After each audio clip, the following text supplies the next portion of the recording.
السلام علیکم۔ کچھ مزید فاصلہ طے کرنے کے بعد بالآخر وہ پائپ اتنا تنگ ہو گیا کہ کسی صورت آگے بڑھنا ممکن نہیں رہا۔ میں نے رضوان کو رکنے کے لیے کہا اور جب وہ رک گیا تو پیچھے ہٹنے کا اشارہ کیا۔ میں اپنی جگہ رک کر ماسک درست کرنے لگی۔ مجھے اب جو کچھ کرنا تھا اس کے بارے میں پہلے ہی فیصلہ کر چکی تھی۔ مجھے اب ڈائنامائٹ استعمال کرنا تھا جس کے بغیر کوئی راہ نکلنا ممکن نہیں تھی۔ ڈائنامائٹ استعمال کرنے کی صورت میں یہ خطرہ بہرحال ناگزیر تھا کہ راستہ نکلنے کی بجائے اور مسدود ہو جاتا۔ اس کے علاوہ یہ بھی ممکن تھا کہ اس بند جگہ میں ہونے والا دھماکہ میری توقع سے زیادہ تباہ کن ثابت ہوتا اور ہم من و ملبے میں دب جاتے۔ میں ان خطرات کے بارے میں پہلے ہی کافی غور و خوض کر چکی تھی۔ خطرے تو بہرحال مول لینے ہی تھے۔ اگر خطروں ہی سے بھاگنا ہوتا تو پھر میں اٹال 2 کا رخ ہی کیوں کرتی؟ میں نے ابھی ڈائنامائٹ نکالنے کے لیے تھیلے میں ہاتھ ہی ڈالا تھا کہ مان ایک عجیب سی گڑگڑاہٹ سن کر چونک پڑی۔ گڑگڑاہٹ مسلسل سنائی دے رہی تھی اور اس میں لمحہ بلمحہ اضافہ ہی ہوتا جا رہا تھا۔ اچانک میں اس گڑگڑاہٹ کا مطلب سمجھ گئی اور اسی کے ساتھ میں نے رضوان کو چیخ کر مخاطب کیا، رضوان اپنے چہرے کے کھلے حصوں کو ہاتھوں سے ڈھک لو۔ یہ کہہ کر میں نے اپنے چہرے کو دونوں ہاتھوں سے چھپا لیا اور متوقع آفت کا انتظار کرنے لگی۔ پھر آفت آئی اور گزر گئی۔ وہ کھولتا ہوا پانی تھا۔ اگر میں اور رضوان عام قسم کے لباسوں میں ہوتے تو ہمارے جسم اس کھولتے ہوئے پانی میں ابل کر رہ جاتے، مگر ایک بار پھر ہمارے جسموں پر موجود ربر نما شے سے بنے ہوئے لباس نے ہمیں بچا لیا تھا۔ پھر بھی مجھے چہرے کے کھلے ہوئے حصوں میں سخت سوزش اور جلن محسوس ہوئی تھی اور غالباً یہی کیفیت رضوان کی تھی۔ میں اور وہ بالکل ایک جیسے حالات کا شکار تھے۔ میں نے کوشش یہ کی تھی کہ میرے چہرے کا کوئی حصہ کھلا نہ رہے، مگر اس کے باوجود کہیں کہیں پانی پہنچ ہی گیا تھا۔ میرے اور رضوان کے ہاتھوں پر دستانے چڑھے ہوئے تھے جنہوں نے نہ صرف ہمارے ہاتھوں کو جلنے سے بچا لیا تھا بلکہ ان کی وجہ سے ہمارے چہرے بھی جھلسنے سے بچ گئے تھے۔ میرے اور رضوان کے چہروں سے کھولتا ہوا پانی براہ راست نہیں ٹکرا سکا تھا، اس لیے ہم کسی مستقل تکلیف، زخم یا ابلوں سے محفوظ رہے تھے۔ کھولتے ہوئے پانی کا بہاؤ اتنا تیز تھا کہ ہم اس کے ساتھ کچھ دور تک بہتے چلے گئے۔ کھولتا ہوا پانی ذرا ذرا دیر وقفوں کے بعد 3 بار ہمارے جسموں سے چھوتا ہوا گزرا، مگر ہم کسی اذیت میں مبتلا نہ ہو سکے۔ ہاں، یہ ضرور ہوا کہ ہمیں اس مقام تک پہنچنے کے لیے دوبارہ رینگنا پڑا جہاں تک ہم پہلے پہنچ چکے تھے۔ اس جگہ دوبارہ پہنچ کر میں نے کچھ دیر انتظار کرنا ضروری سمجھا۔ مجھے خدشہ تھا کہ شاید پھر کوئی نئی آفت ہمیں آ گھیرے، مگر جب کچھ نہ ہوا تو میں نے ڈائنامائٹ کی سٹکس تھیلے سے نکال لیں جنہیں میں نے ہی بم کی شکل دی تھی۔ میرے تھیلے میں وہ آخری ڈائنامائٹ تھا، اس لیے میں نے خالی تھیلے کو ایک طرف پھینک دیا۔ پھر پائپ کی اوپری سطح پر ڈائنامائٹ لگانے لگی۔ ڈائنامائٹ چپکانے کے لیے میں نے پلاسٹک استعمال کیا تھا جو میں اسی مقصد سے ساتھ لائی تھی۔ ڈائنامائٹ لگا کر میں نے پیچھے کھسکنا شروع کر دیا۔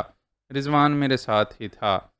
جس حد تک دوری ممکن تھی میں اس جگہ سے دور ہو گئی۔ پھر میں نے سر نیچے کیا اور سوئچ دبا دیا۔ اس بند جگہ میں دھماکے کی آواز قیامت کا شور محسوس ہوئی۔ پائپ کی پوری سطح دھماکے سے لرز کر رہ گئی اور وہ حصہ جہاں بم چپکایا گیا تھا ریزہ ریزہ ہو گیا۔ گرد بیٹھی تو میں نے دھڑکتے دل کے ساتھ سر اٹھا کر سامنے کی طرف دیکھا۔ اس وقت میرا دل یہ دیکھ کر بیٹھ سا گیا کہ ملبے سے راستہ بند نظر آ رہا تھا۔ چند لمحے بعد ہی میں سنبھلی اور رضوان کو آگے بڑھنے کا اشارہ کیا۔ کچھ دیر بعد ہی میں اور رضوان راستہ صاف کر چکے تھے۔ باہر سے آنے والی روشنی مجھے امید کی کرن نظر آ رہی تھی۔ ملبہ صاف کرنے میں زیادہ دقت پیش آئی تھی اور بڑا قیمتی وقت ضائع ہوا تھا، لیکن بالآخر اتنا راستہ بن ہی گیا کہ میں اور رضوان باری باری وہاں سے نکل سکتے۔ باہر جانے کے لیے میں آگے بڑھی کیونکہ وہاں سے نکلتے ہی کوئی بھی خطرہ پیش آ سکتا تھا۔ پہلے میں ہی خطرے کا سامنا کرنا چاہتی تھی۔ دھماکے سے وہ جگہ ایک گھڑے کی مانند ہو گئی تھی۔ میں نے اس میں کھڑے ہو کر ہاتھ اٹھا دیے، پھر گھڑے کے کناروں پر ہاتھ جما کر ان کے سہارے اپنا جسم اٹھانے لگی۔ اچانک 2 مضبوط ہاتھوں نے مجھے اپنی گرفت میں لے لیا اور اس سے پہلے کہ میں خود کو ان کی گرفت سے آزاد کرانے کے لیے جدوجہد کرتی، مجھے گھڑے سے باہر کھینچ لیا گیا۔ زمین پر قدم جمتے ہی میں نے اپنے جسم کو ایک جھٹکا دیا اور اجنبی گرفت سے آزاد ہو کر سیدھی کھڑی ہو گئی۔ خبردار کوئی حرکت نہ کرنا، ایک بھاری آواز سنائی دی۔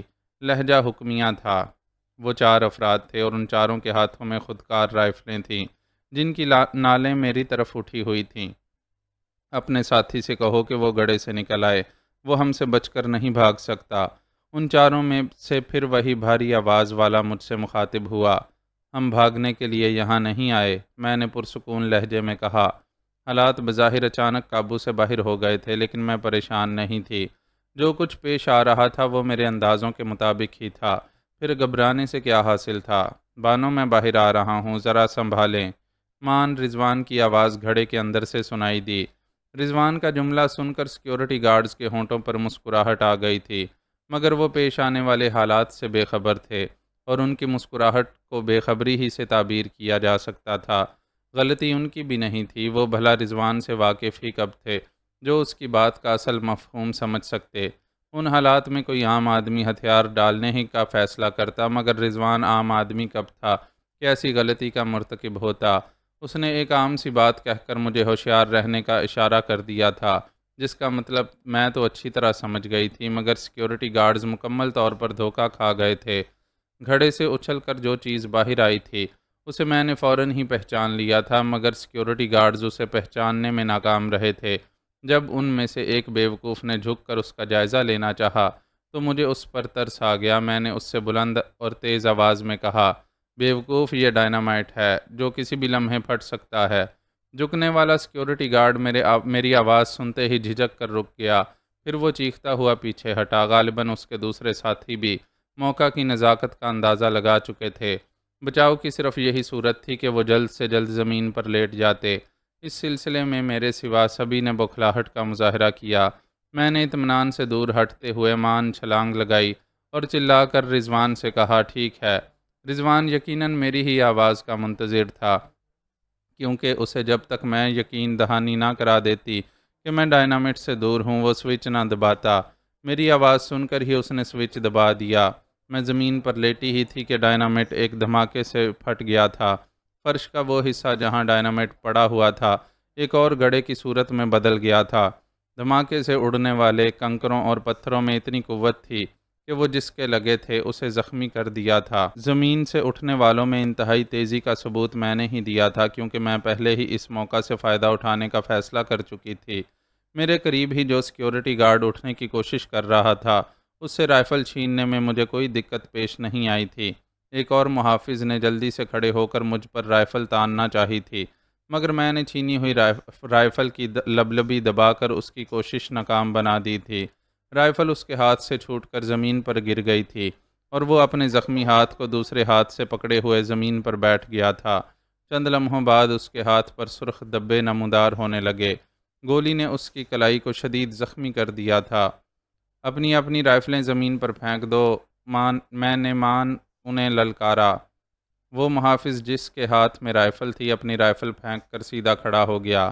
محافظوں میں سے دو جو ڈائنامائٹ کے قریب تھے پہلے ہی زخمی ہو چکے تھے اور تکلیف سے کراہ رہے تھے۔ سب ٹھیک ہے رضوان، باہر آ جاؤ، میں نے بلند آواز میں رضوان کو مخاطب کیا۔ چند لمحے بعد ہی رضوان کے ہاتھ گڑھے سے نکلتے دکھائی دیے۔ میں نے اس محافظ کو اشارہ کیا جو زخمی نہیں تھا۔ اس نے گڑھے کے قریب پہنچ کر رضوان کو سہارا دیا اور گڑھے سے باہر آنے میں مدد دی۔ اب کیا کرنا ہے؟ رضوان مٹی جھاڑتے ہوئے بولا۔ میں نے رضوان کے سوال کا کوئی جواب نہیں دیا اور محافظوں کی طرف مڑ کر اس محافظ سے مخاطب ہوئی جس نے رضوان کو گڑھے سے نکلنے میں مدد دی تھی۔ یہ وہی تھا جس کی آواز بھاری تھی اور جو اپنے ساتھیوں کا افسر معلوم ہوتا تھا۔ مجھے بتاؤ کہ مسٹر پیٹر سے کہاں ملاقات ہو سکتی ہے؟ وہ کنٹرول روم میں ہیں، محافظ نے فوراً جواب دیا، پھر ذرا توقف سے بولا، اگر انہوں نے تم سے نہ ملنا چاہا تو ان سے ملنے کی کوئی صورت نہیں ہوگی۔ اسی لمحے فضا میں ایک بھررائی ہوئی آواز ابھری، تم انہیں کنٹرول روم میں لے آؤ مسٹر ڈیوڈسن۔ میں نے اطراف کا جائزہ لیا۔ ہم ایک وسیع راہداری میں کھڑے ہوئے تھے جو دور تک چلی گئی تھی۔ اس راہداری میں دونوں طرف متعدد دروازے نظر آ رہے تھے۔ راہداری میں جو روشنی تھی وہ چھت سے لگے ہوئے ٹیوبز کی مرہون منت تھی۔ میرا اندازہ تھا کہ وہ بھررائی ہوئی آواز چھت ہی میں پوشیدہ کسی سپیکر سے ابھری ہوگی۔ اسی کے ساتھ مجھے یقین تھا کہ چھت ہی میں کسی جگہ کوئی ٹیلی ویژن کیمرہ ہماری تصاویر اتار رہا ہوگا اور وہیں کوئی مائک بھی ہوگا جس کے ذریعے پیٹر ہماری آوازیں سن رہا ہوگا۔ یہ سوچ کر میں نے اپنے اندازوں کی تصدیق کے لیے بلند آواز میں پیٹر کو مخاطب کیا، مسٹر پیٹر، میں آپ کو کوئی نقصان پہنچانے کا قطعی ارادہ نہیں رکھتی۔ میں نے پہلے بھی آپ سے کہا تھا کہ مجھے صرف ملاقات کرنی ہے۔ مگر کیوں؟ پیٹر کی آواز سنائی دی۔ یقین کرو کہ تمہاری بہن میرے پاس نہیں ہے۔ سی کے نے تمہیں دھوکہ دیا ہے۔ میں یہ بات جانتی ہوں مسٹر پیٹر، لیکن پھر بھی آپ سے ملنے کی خواہش مند ہوں۔ ٹھیک ہے، تم مسٹر ڈیوڈسن کے ساتھ آ جاؤ۔ میرا خیال ہے کہ تم نے مجھ سے ملنے کا ارادہ کر لیا ہے، تو شاید کنٹرول روم کی آہنی دیواریں بھی تمہیں ملنے سے نہیں روک سکیں گی، میں تم سے ملنا چاہوں یا نہ چاہوں۔ پیٹر کی آواز میں نامعلوم سی شکست خوردگی کا احساس تھا۔ آپ بہت ذہین ہیں مسٹر پیٹر، رضوان چہک کر بولا۔ آپ نے بانوں کے بارے میں بڑی کھری بات کہی ہے۔ آپ کا اندازہ قطعی درست ہے۔ چند لمحے کی خاموشی کے بعد پیٹر کی آواز پھر گونجی۔ تم بھی کچھ کم نہیں ہو نوجوان، میں نے سب کچھ دیکھا اور سنا ہے۔ میرے سیکیورٹی گارڈز تم دونوں کے آگے نہیں ٹھہر سکتے۔ یہ کہہ کر اس نے ڈیوڈسن کو مخاطب کیا۔ ڈیوڈسن، تم ان دونوں کو میرا مہمان سمجھو۔ انہیں عزت کے ساتھ کنٹرول روم میں لے آؤ اور اپنے ساتھیوں سے کہو کہ وہ مارتھا کے پاس چلے جائیں۔ انہیں طبی امداد کی ضرورت ہے۔ ڈیوڈسن نے اس بات میں سر ہلا کر پیٹر کے حکم پر اپنے ساتھیوں سے طبی امداد حاصل کرنے کے لیے کہا، پھر ہماری طرف مڑ کر بولا، میرے ساتھ آئیے۔ میں نے پیٹر کی آواز میں خلوص کی جھلک محسوس کر لی تھی، اس لیے خودکار رائفل کو بیکار سمجھتے ہوئے اسے ڈیوڈسن کی طرف بڑھا دیا۔ اس نے میرا شکریہ ادا کرتے ہوئے رائفل لے لی۔ میں اور رضوان ڈیوڈسن کے ہمراہ راہداری کے آخری سرے تک پہنچ گئے۔ وہاں ہم ایک خودکار لفٹ میں سوار ہوئے۔ لفٹ کا دروازہ ڈیوڈسن نے بند کیا تھا، جو ہمارے ساتھ بہت مؤدب انداز میں پیش آ رہا تھا۔ لفٹ چلتے ہی میں نے اندازہ لگا لیا تھا کہ وہ نیچے کی طرف جا رہی ہے۔ کنٹرول روم کو ہوائی حملے سے بچاؤ کی خاطر زیر زمین بنایا گیا تھا اور اسے سٹیل کی موٹی چادروں سے انتہائی مضبوط کر دیا گیا تھا، جو دیواروں، فرش اور چھت سبھی جگہ استعمال کی گئی تھیں۔ کنٹرول روم کے خودکار دروازے کو بجلی کے ذریعے کھولا اور بند کیا جاتا تھا۔ ہم لفٹ سے نکل کر جیسے ہی دروازے تک پہنچے، دروازہ خود بخود کھل گیا۔ دروازے کے دونوں پٹ سٹیل کے بنے ہوئے تھے، جو کسی بھی قسم کی آواز پیدا کیے بغیر آہستگی سے سرکتے ہوئے دونوں جانب کی دیواروں میں غائب ہو گئے۔ ہم نرم و دبیز قالین کو رونتے ہوئے کنٹرول روم میں پہنچ گئے۔ کنٹرول روم کسی بڑے ہال کی مانند کشادہ اور وسیع تھا، جس کی ایک دیوار گلائی میں خم کھائی ہوئی تھی۔ اس دیوار میں متعدد ٹیلی ویژن اسکرین لگے ہوئے تھے۔ اس وقت ان میں سے چند اسکرین روشن نظر آ رہے تھے۔ ان پر غالباً عمارت کے مختلف حصوں کی تصاویر نظر آ رہی تھیں۔ انہی میں سے ایک اسکرین پر اس راہداری کا ایک حصہ نظر آ رہا تھا جہاں کچھ دیر قبل میں اور رضوان موجود تھے۔ ایک اور اسکرین پر ایک روشن کمرے کا منظر تھا جہاں ایک حسین و گداز لیڈی ڈاکٹر بڑی مہارت سے ایک محافظ کے زخموں کا جائزہ لے رہی تھی۔ غالباً اسی کا نام مارتھا تھا۔ اسی کا نام میں نے پیٹر کی زبان سے سنا تھا۔ بلا شبہ وہ بڑی پرکشش تھی اور میرا دل چاہ رہا تھا کہ اسے دیکھے جاؤں، لیکن وہ لمحات حسن دل افروز کی جلوہ سامانیوں میں گم ہونے کے نہیں تھے، اس لیے میں دوسری طرف متوجہ ہو گئی جہاں پیٹر بیٹھا ہوا تھا۔ پیٹر کمرے کے وسط میں ایک بڑے سے ڈیسک کی طرح بنے ہوئے کاؤنٹر کے پیچھے ایک گھومنے والی کرسی پر براجمان تھا۔ وہ یقیناً اس شخص سے قطعی مختلف تھا جسے 2 مرتبہ چارلس کیلی نے مجھے اور رضوان کو پیٹر کی حیثیت سے متعارف کروایا تھا۔ پیٹر کمزور اور بوڑھا نظر آ رہا تھا، جبکہ وہ جعلی پیٹر اس سے صحت مند اور نسبتاً کم عمر کا تھا۔ پیٹر کی آنکھوں میں اس شخص سے کہیں زیادہ چمک تھی اور چہرے ہی سے اس کی ذہانت کا اظہار ہو رہا تھا۔ پیٹر کی نگاہ مجھ پر جمی ہوئی تھی۔ اس کے دیکھنے کا انداز ایسا ہی تھا جیسے میں کوئی عجوبہ ہوں۔ میں نے اس کی خاموشی سے بے چینی سی محسوس کی تو بول اٹھی، مسٹر پیٹر، مجھے آپ سے مل کر بڑی خوشی ہوئی۔ میں اس پر حیران ہوں کہ تم اپنی زندگی کو داؤ پر لگا کے مجھ سے ملنا کیوں چاہتی تھیں۔ پیٹر نے اپنی بھررائی ہوئی آواز میں کہا۔ یہ وہی آواز تھی جو بن یعقوب نے بھی مجھے سنوائی تھی۔ میں آپ سے انسانیت کے نام پر ایک اپیل کرنے حاضر ہوئی ہوں۔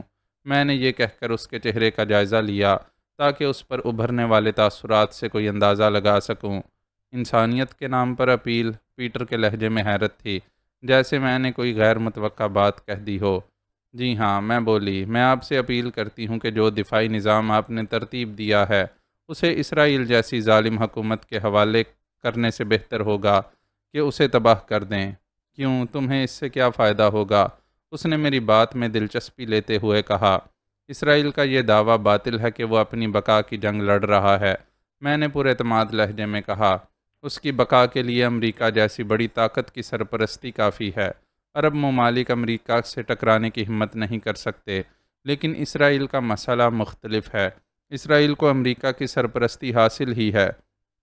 اگر وہ خود بھی بڑی طاقت بن گیا تو یقیناً امریکہ کے قابو سے باہر ہو جائے گا اور منمانی کرنے پر اتر آئے گا۔ اس کے بعد اسرائیل کا شکار صرف بے گھر فلسطینی ہی نہیں ہوں گے، بلکہ تمام عرب اقوام ہوں گی۔ یہ بات تو خیر آپ بھی اچھی طرح سمجھتے ہوں گے کہ مغربی ممالک نے اسرائیل کو اتنا مضبوط کر دیا ہے کہ تمام عرب ممالک مل کر بھی شاید اس کی فوجی قوت کا مقابلہ نہ کر سکیں۔ مگر تمہیں عرب اسرائیل جھگڑے سے کیا واسطہ؟ تمہارا اس سے کیا تعلق؟ تمہیں تو اپنی بہن کی فکر کرنی چاہیے۔ پیٹر میری بات سن کر بولا۔ میں نے پیٹر کو غور سے دیکھا، پھر کہا، مجھے اپنی بہن رضیہ کی کوئی فکر نہیں۔ وہ میری ہی طرح تیز ہے اور اپنی مدد آپ کرنے کی اہل ہے۔ میں آپ سے اس سلسلے میں ملنے نہیں آئی۔ میں آپ کو انسان دوست سمجھتی ہوں، اور ہر انسان دوست مظلوموں کے ساتھ ہوتا ہے۔ یہ آپ کی انسان دوستی ہی ہے کہ آپ چارلس کیلی اور اسرائیلی ایجنٹ بن یعقوب کے مقابلے پر ڈٹے ہوئے ہیں۔ جب تم اس بات سے آگاہ ہو کہ میں اسرائیل کی کوئی مدد نہیں کرنا چاہتا، تو پھر اپنی زندگی خطرے میں ڈال کر تمہارا مجھ تک پہنچنا کیا بے معنی نہیں ہے؟ پیٹر الجھن آمیز لہجے میں بولا۔ اس کی ایک اہم وجہ ہے مسٹر پیٹر، میں نے ایک طویل سانس لے کر کہا۔ میں یہاں تک پہنچ کر عملی طور پر یہ ثابت کرنا چاہتی تھی کہ آپ نے جو دفاعی نظام ترتیب دیا ہے وہ بے شک ایک تربیت یافتہ فوج کے حملے کو ناکام بنا سکتا ہے، مگر ایک سرپھرے آدمی یا عورت کو آپ تک پہنچنے سے نہیں روک سکتا۔ شرط صرف یہ ہے کہ وہ سرپھرا آدمی یا عورت آپ تک پہنچنے کے لیے اپنی زندگی داؤ پر لگائے۔ اب آپ ذرا غور فرمائیں کہ جس طرح میں اور میرا ساتھی آپ تک پہنچ گئے، اسی طرح چارلس کیلی کا کوئی گرگا یا بن یعقوب خود بھی یہاں پہنچ سکتا ہے۔ اگر وہ لوگ آپ پر قابو پانے میں کامیاب ہو جائیں تو کیا آپ دفاعی نظام ان کے ہاتھوں میں پہنچنے سے روک سکتے ہیں؟ پیٹر میری بات سن کر کچھ دیر خاموشی سے میری طرف دیکھتا رہا، پھر ٹھنڈا سانس لے کر بولا، تمہیں شاید یہ علم نہیں کہ میں نے کچھ اور بھی انتظامات کر رکھے ہیں۔ اگر کوئی مجھے قتل بھی کر دے تو بھی دفاعی نظام اس کے ہاتھ نہیں لگ سکتا۔ لیکن یہ حقیقت ہے کہ ابھی کچھ دیر پہلے تک میں اپنے دفاعی نظام سے جس قدر مطمئن تھا، اب نہیں ہوں۔ تم نے یہاں تک پہنچ کر میرے مفروضات کو شکست دے دی ہے۔ میں تمہاری کوششوں کو دیکھ کر اندازہ لگا سکتا ہوں کہ ایک اعلیٰ تر ذہن انسانی کیا کچھ کر سکتا ہے۔ میں سمجھ چکا ہوں کہ مشین انسان پر فتح نہیں پا سکتی، وہ بہرحال مشین ہے اور انسانی ذہن کی تخلیق ہے، اس لیے انسانی ذہن اسے شکست دے سکتا ہے۔ اگر آپ اس نتیجے تک پہنچ چکے ہیں تو پھر اس نظام کو تباہ کیوں نہیں کر دیتے؟ میں نے کہا، یہ میری زندگی کا حاصل ہے۔ اس نظام کو ترتیب دینے کی خاطر میں نے اپنی زندگی کے نہ جانے کتنے قیمتی روز و شب صرف کیے ہیں۔ میں نے اس کی تخلیق میں اپنا لہو صرف کیا ہے۔ میں اسے بھلا خود اپنے ہاتھوں سے کس طرح تباہ کر سکتا ہوں؟ پیٹر کا لہجہ جذباتی ہو گیا۔ لیکن انسانیت کی فلاح کے لیے ایسا کرنا ناگزیر ہے۔ میں نے جلدی سے کہا، اگر یہ نظام ظالموں کے ہاتھ لگ گیا تو ہٹلر کے یہودیوں پر کیے ہوئے مظالم ماند پڑ جائیں گے۔ جو لوگ ہٹلر سے ذک اٹھا چکے ہیں وہ خود ہٹلر بن جائیں گے اور عربوں پر عرصہ حیات تنگ کر دیں گے۔ پیٹر میری بات سن کر خاموش رہا، پھر اس کا سر جھکتا چلا گیا۔ کچھ دیر بعد جب اس نے اپنا سر اٹھایا تو مجھے اس کی آنکھوں میں نمی محسوس ہوئی۔ جب وہ بولا تو اس کی آواز میں لرزش تھی۔ تم میرے جذبات سے نہ کھیلو، تمہیں شاید علم نہ ہو کہ میرا دل بہت کمزور ہے، بہت۔ برف پگھل رہی تھی اور اسے مزید حرارت کی ضرورت تھی۔ یہ محسوس کرتے ہی میں پھر جذباتی لہجے میں بول اٹھی، بے سر و سامان، بے گھر اور بے وطن لوگوں کا تصور کیجئے مسٹر پیٹر۔ بتائیے کہ ان معصوم بچوں کا کیا قصور ہے جو پیدا ہوتے ہی اسرائیلی ظلم و ستم کے چنگل میں پھنس جاتے ہیں؟ ان بے گناہ لڑکیوں کے بارے میں سوچیے جن کی عصمتیں محفوظ نہیں۔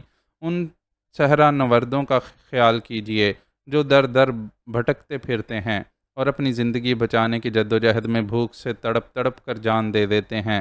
اور ان ماؤں کی حالت پر غور کیجئے جن کے بیٹے چپ ہو جاؤ، خاموش ہو جاؤ۔ پیٹر تقریباً چیخ پڑا، میں اب ایک لفظ بھی نہیں سن سکتا۔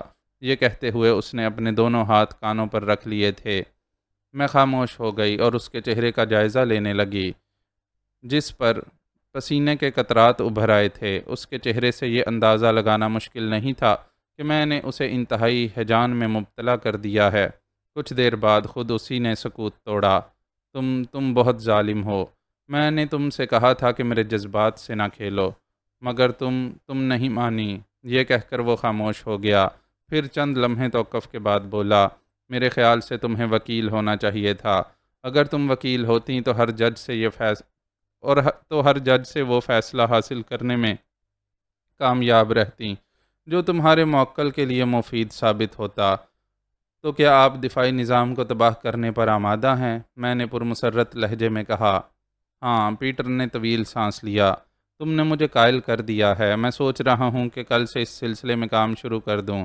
یہ دوسری بات ہے کہ دشمن مجھے کل تک کی مہلت نہ دیں۔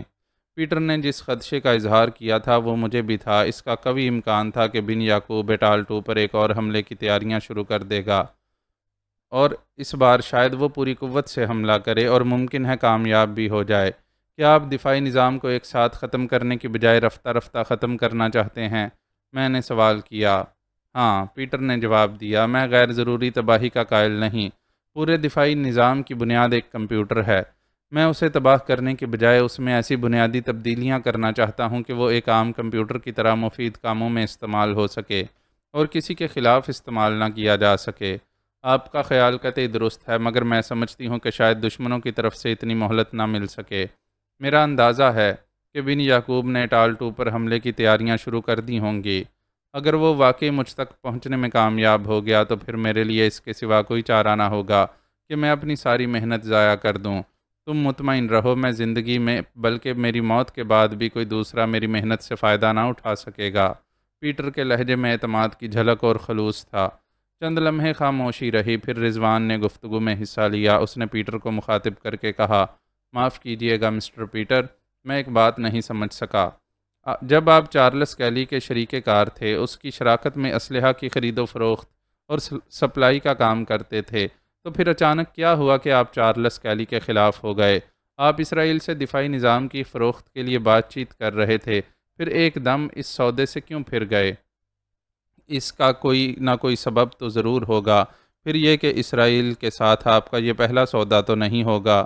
رضوان نے ایک اہم بات چھیڑ دی تھی۔ خود میرے ذہن میں بھی یہ باتیں گردش کرتی رہی تھیں، مگر اس وقت مجھے ان باتوں کا خیال نہیں آیا تھا۔ یہ ایک راز ہے اور شاید راز ہی رہے گا، پیٹر نے افسردہ سے لہجے میں جواب دیا۔ اس کے ساتھ ہی اس کے چہرے پر حزن و ملال چھا گیا۔ سیکے بھی مجھ سے بارہا یہ سوال کر چکا ہے، مگر اس کا تعلق میری ذاتی زندگی سے ہے جسے زیر بحث لانا میں پسند نہیں کرتا۔ رضوان نے اصرار کرنا چاہا تھا، مگر میں نے اسے اشارے سے روک دیا۔ میرا خیال تھا کہ وہ معاملہ دل کے نازک گوشوں سے تعلق رکھتا تھا، اسی لیے تو پیٹر افسردہ اور جذباتی ہو گیا تھا۔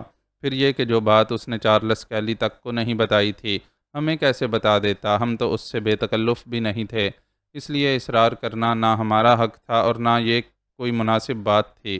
رضوان میرا اشارہ سمجھ کر خاموش ہو گیا اور اس کے بعد بڑی تکلیف دہ خاموشی چھا گئی۔ وہ بوجھل سکوت پیٹر کی آواز ہی نے توڑا۔ اس نے ڈیوڈسن کی طرف دیکھ کر کہا، بانو اور ان کے ساتھی کو مہمان خانے میں ٹھہراؤ۔ مارتھا سے کہنا کہ وہ ان کا خیال رکھے۔ ان لوگوں کے لباس، طعام اور رہائش کا فوراً بندوبست کیا جائے۔ رخصت ہونے سے قبل رضوان نے ایک بات اور پوچھی۔ اس نے کہا، محترم، کیا آپ کسی ایسے جزیرے سے واقف ہیں جو چارلس کیلی کی تحویل یا ملکیت میں ہو؟ ہاں، ایک چھوٹا سا جزیرہ اس کی جائیداد میں شامل تو ہے، پیٹر نے جواب دیا۔ اس کا نام اٹال 1 ہے۔ چارلس کیلی کبھی کبھار کاروباری ہنگاموں سے اکتا کر وہاں آرام کرنے چلا جاتا تھا۔ وہ بڑی پرسکون جگہ ہے، مگر تم یہ بات کیوں پوچھ رہے ہو؟ بانو کی بہن یعنی میری منگیتر کسی جزیرے ہی پر ہے۔ میرا خیال ہے کہ وہ جزیرہ اٹال 1 ہی ہو سکتا ہے، رضوان نے کہا۔ کیا رابطے کے لیے اٹال 1 پر بھی چارلس کیلی کے دفتر کی طرح فوٹو ویژن موجود ہے؟ میں نے سوال کیا۔ Photo vision?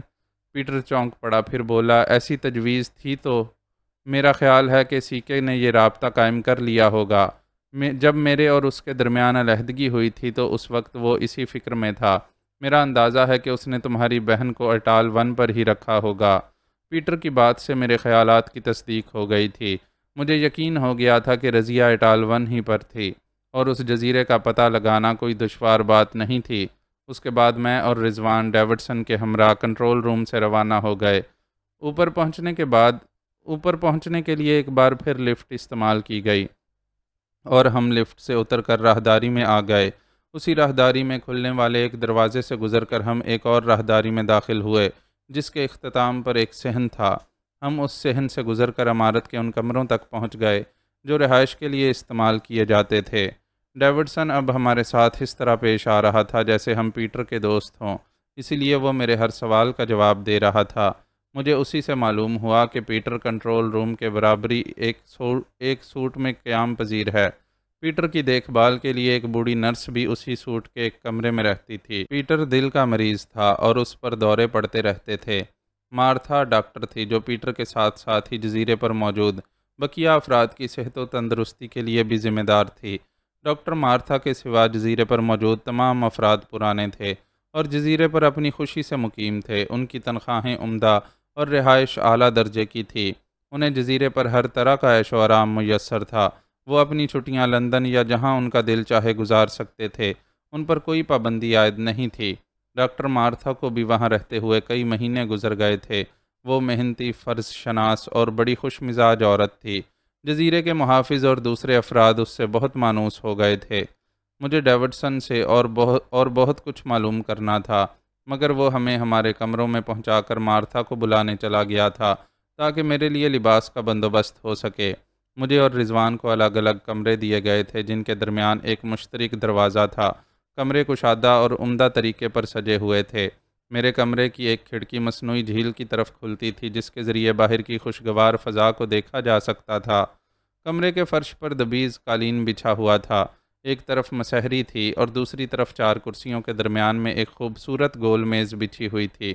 ایک جانب دیوار سے لگا ہوا ٹیلی ویژن سیٹ رکھا ہوا تھا جس کے برابر ہی ایک میز پر ٹیلی فون اور اچھی ساخت کا ریڈیو موجود تھا۔ ایک دیوار سے لگا ہوا چھوٹا سا شیلف تھا جس میں انگریزی ادب کے شاہکار سجے ہوئے تھے۔ شیلف کے قریب ہی باتھ روم کا دروازہ کھلتا تھا۔ کمرے کی دیواروں پر اعلیٰ درجے کی پینٹنگز لگی ہوئی تھیں۔ ایک کونے میں الماری تھی جس کے ایک پٹ میں لمبا شیشہ لگا ہوا تھا۔ میں نے الماری کھولی تو اس کے ایک حصے میں آرائش و زیبائش کا مختصر مگر ضروری سامان رکھا ہوا نظر آیا۔ دوسرے حصے میں 2 خوبصورت گون سلیقے سے ٹنگے ہوئے تھے۔ مجھے یہ اندازہ لگانے میں کوئی دیر نہیں لگی کہ اس کمرے میں مہمان خواتین ہی کو ٹھہرایا جاتا ہوگا۔ میں نے ہاتھ بڑھا کر ایک گون اتار لیا اور پھر باتھ روم میں گھس گئی۔ میرے جسم پر ربڑ نما شے کا بنا ہوا جو لباس موجود تھا وہ اب میرے لیے ناقابل برداشت ہو گیا تھا۔ میں جلد سے جلد اس سے نجات حاصل کر لینا چاہتی تھی۔ باتھ روم میں گرم پانی کا انتظام تھا۔ میں نے ٹب کو گرم پانی سے بھرا اور اپنا لباس اتار کر تیز گرم پانی میں اتر گئی۔ میں بیان نہیں کر سکتی کہ اس وقت گرم پانی میں لیٹنے سے میرے تھکے ہوئے جسم کو کتنا سکون اور آرام ملا۔ رگ پٹھوں کا تناؤ جیسے پانی کی گرمی سے پگھل گیا تھا۔ میں نے ایک عجیب سا کیف محسوس کیا اور آنکھیں بند کر لیں۔ میں اس نیم خوابی کی کیفیت سے اس وقت چونکی جب مجھے اپنے ہاتھ پر کسی اجنبی ہاتھ کا دباؤ محسوس ہوا۔ میں نے آنکھیں کھولیں تو جیسے میری آنکھیں خیرہ ہو کر رہ گئیں۔ اس حسین و دلکش چہرے پر ایسی ہی روشنی تھی جیسے سیاہ بدلیوں کی بجائے چاند سنہری بدلیوں میں ہو۔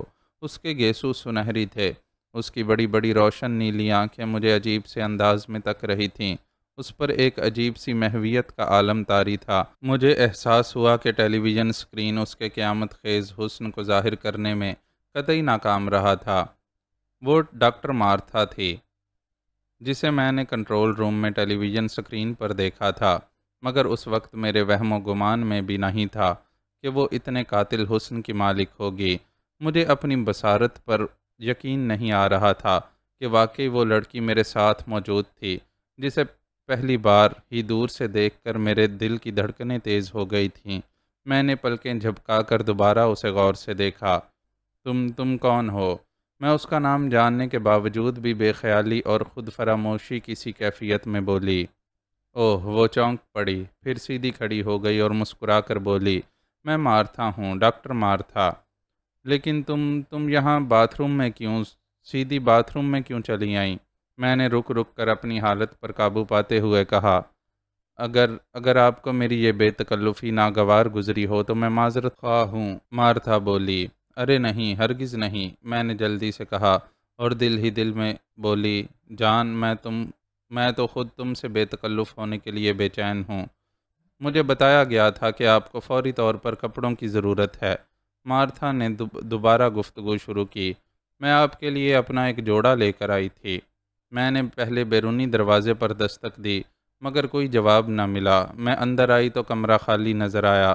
میں نے باتھ روم کے دروازے پر اس غرض سے ہاتھ رکھا کہ کھلا ہوا ہے یا بند ہے، تو دروازہ اچانک کھل گیا۔ پھر میری نظر آپ پر پڑی۔ آپ شاید سو گئی تھیں۔ شاید، میں نے مارتھا کو غور سے دیکھتے ہوئے آہستہ سے کہا۔ وہ میرے ہی قد و قامت کی تھی۔ اس کا جسم گداز اور متناسب تھا۔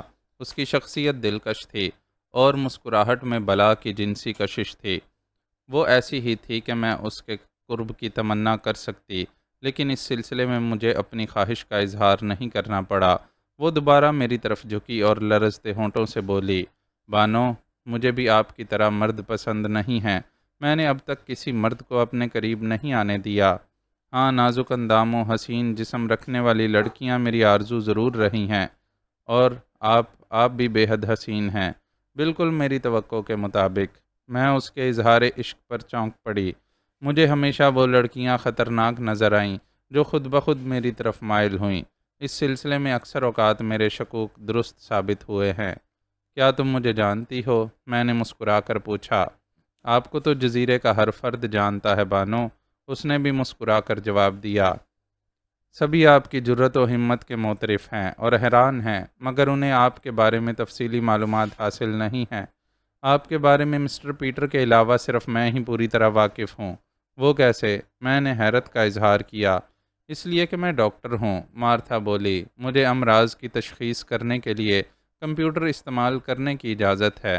میں نے آپ کے پاس آنے سے قبل پہلے آپ کے بارے میں کمپیوٹر سے تمام معلومات حاصل کر لی تھیں۔ جب مجھے یہ معلوم ہوا کہ آپ کو بھی میری طرح مردوں کے قرب سے نفرت ہے، تو مجھے حیرت ہوئی اور ایک عجیب سی خوشی بھی۔ پھر جب میں نے یہاں آ کر آپ کو دیکھا تو اپنے دل پر قابو نہ رکھ سکی۔ میں ایک طویل عرصے سے کسی ایسے موقع کی منتظر تھی۔ مجھے مارتھا کی اس بات پر یقین نہیں آیا کہ اس نے چند منٹ قبل ہی میرے بارے میں کمپیوٹر سے تمام معلومات حاصل کی تھیں، مگر اس وقت تو جیسے میں کسی اور ہی دنیا میں تھی۔ مجھے ایک حسن قیامت خیز اپنے قرب کی دعوت دے رہا تھا، اور بھلا میں اس دعوت کو کیسے ٹھکرا سکتی تھی؟ مارتھا کے بارے میں جو شکوک و شبہات میرے دل میں پیدا ہوئے تھے، انہیں بعد میں بھی دور کیا جا سکتا تھا۔ مارتھا ڈارلنگ، کمرے کا دروازہ اندر سے بند کراؤ تاکہ کوئی ہماری خلوت میں حارج نہ ہو، میں نے خواب کے سے عالم میں کہا۔ بانو، وہ خوشی سے کھل اٹھی اور جھک کر میرا ہاتھ چوم لیا۔ میرے سارے جسم میں سنسنی سی دوڑ گئی۔ اس کے ہونٹوں کا لمس میرے ہاتھ سے جیسے سارے جسم میں بجلی بن کر دوڑ گیا تھا۔ میرا دل چاہا کہ اس کا ہاتھ پکڑ کر اسی وقت اسے ٹب میں گھسیٹ لوں، مگر احتیاط ضروری تھی، اس لیے میں نے اپنے جذبات پر قابو پا لیا۔ مارتھا ایک ادا سے مڑ کر باتھ روم کے دروازے سے نکل گئی۔ میری نگاہ اس کے حشر خیز جسم پر جمی ہوئی تھی، اور اس کے جسم کی ہر جنبش میرے جذبات میں ہلچل مچا رہی تھی۔ مارتھا کمرے کا دروازہ بند کر کے پھر باتھ روم میں آ گئی اور آتے ہی ایک ادا سے بولی، آپ کمرے میں چلیں نا، کیا میں کپڑے لے کر آؤں جو میں نے باہر آپ کی مسہری پر رکھ دیے ہیں؟ جان، کیا اب ان تکلفات کی ضرورت ہے؟ میں نے خواب آلود لہجے میں کہا۔ یہاں آؤ، میرے قریب، اتنے قریب کہ جسموں کا فاصلہ بھی نہ رہے۔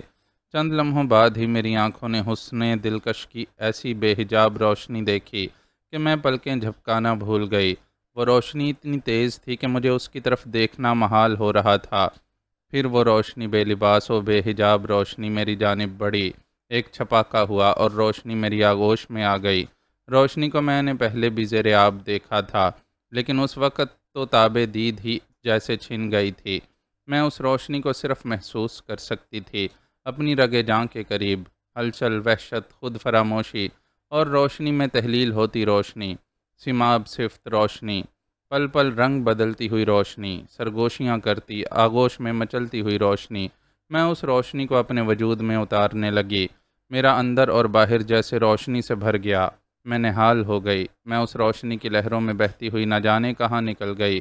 عکس در عکس، تہ در تہ، اس روشنی میں کتنے رنگ تھے، اس روشنی کے کتنے زاویے تھے۔ میں نے ہر رنگ کو چھوا، ہر زاویے پر ٹھہری اور ہر عکس میں اپنا ہی عکس دیکھا۔ کرم عام میں تخصیص منوطو نہیں تھی، اس لیے میں نے اپنا دامن پھیلا دیا اور اس میں کیف و نشاط کے لمحوں کو سمیٹنے لگی۔ میرا دامن بھر گیا، مگر میں ان لمحوں کو نہ سمیٹ پائی، وہ لمحے جو حاصل زندگی تھے۔ بانو، روشنی نے سرگوشی کی اور مجھ پر چھا گئی۔ جان، میرے ہونٹ کانپے۔ وہ لمحے سیرابی کے تھے جب زبانیں گنگ ہو جاتی ہیں اور جسم گفتگو کرتے ہیں، اس لیے زبانیں خاموش ہو گئیں۔ وہ تو ایک اضطراری کیفیت تھی کہ اس کی زبان پر میرا نام آ گیا تھا۔ اس کے بعد پھر وہی رنگوں کی برسات شروع ہو گئی۔ پھر چند ہی لمحوں میں کشتے جاں مہک اٹھی اور روشنی اتنی تیز ہو گئی کہ میں نے آنکھیں بند کر لیں۔ خواب لمحوں کی دھند چھٹی تو میں نے دیکھا کہ روشنی ماند پڑ چکی تھی، چاند بدلیوں میں چھپ چکا تھا۔ میں اسی نیم تاریکی میں ٹب سے نکلی، وہ میرے لیے لباس لیے کھڑی تھی۔ کچھ دیر بعد جب میں اسے رخصت کر رہی تھی تو اس کی نیلی نیلی آنکھوں میں سرخ سرخ ڈورے تیر رہے تھے، جیسے اس نے پوری بوتل چڑھا لی ہو، اور میری کیفیت بھی اس سے مختلف نہیں تھی۔ میں اس کے جاتے ہی نڈھال سی ہو کر بستر پر گر گئی اور آنکھیں بند کر لیں۔ کچھ دیر ہی میں اس کی قربت کا نشہ اتر گیا اور میں اس بات پر غور کرنے لگی کہ کیا واقعی وہ قرب برائے قرب تھا یا برائے مصلحت؟ کیا مارتھا اتفاقاً میرے قریب آ گئی تھی؟ کیا یہ واقعی ایک حسین اتفاق تھا؟ میں نے ان سوالوں پر کافی دیر غور و خوض کیا اور اس نتیجے پر پہنچی کہ جو کچھ مجھے پیش آیا تھا اسے اتفاق ہرگز نہیں کہا جا سکتا تھا۔ تو کیا مارتھا چارلس کیلی یا بن یعقوب کی ایجنٹ ہے؟ میں نے سوچا اور یہ بات مجھے قرینِ قیاس معلوم ہوئی۔ اگر میرا قیاس درست تھا تو پھر بن یعقوب کو پے در پے ناکامیاں کیوں ہو رہی تھیں؟ چارلس کیلی کو میری خدمات حاصل کرنے کی ضرورت کیوں پیش آئی تھی؟ مارتھا کے خلاف توقع رویے نے مجھے الجھن میں ڈال دیا تھا اور کسی صورت میری الجھن ختم نہیں ہو رہی تھی۔ انہی سوالوں پر غور کرتی ہوئی میں سو گئی۔ 2-3 گھنٹے کے آرام نے مجھے اور رضوان کو تازہ دم کر دیا تھا۔ دوپہر کا کھانا ہمیں ہمارے کمروں ہی میں مل گیا تھا۔ کھانا کھا کر ہم کچھ دیر مزید آرام کرتے رہے۔ شام ہونے سے کچھ قبل مارتھا پھر میرے پاس آ گئی۔ وہ کمرے کا دروازہ بند کر کے بڑی بے تکلفی کے ساتھ میرے برابر آ کر لیٹ گئی تھی۔ اب آپ کی تھکن کچھ کم ہوئی؟ اس نے مسکرا کر پوچھا۔ آپ کافی دیر سے آرام کر رہی ہیں۔ تھکن تو تم نے اتار ہی دی تھی جان۔ میں نے اس کی ٹھوڑی اوپر اٹھا کر آنکھوں میں جھانکا۔ وہ میری بات سن کر ہنس پڑی اور بولی، آپ بہت فکر باز ہیں، بھلا میں وہ تھکن کیسے اتار سکتی ہوں؟ یہاں تک پہنچ جانا کسی عام انسان کے بس کا روگ تو نہیں۔ مجھے واقعی سخت حیرت ہے کہ آپ کس طرح اتنی رکاوٹوں کے باوجود یہاں آنے میں کامیاب ہو گئیں۔ انسان ہمت کرے تو کوئی بات ناممکن نہیں، میں نے کہا۔ پھر بھی میرے دل میں وہ ساری باتیں جاننے کا شدید اشتیاق ہے۔ میں یہ جاننے کے لیے بے چین ہوں کہ آپ نے ان شدید خطرات کا کس طرح مقابلہ کیا۔ کیا آپ مجھے نہیں بتائیں گی؟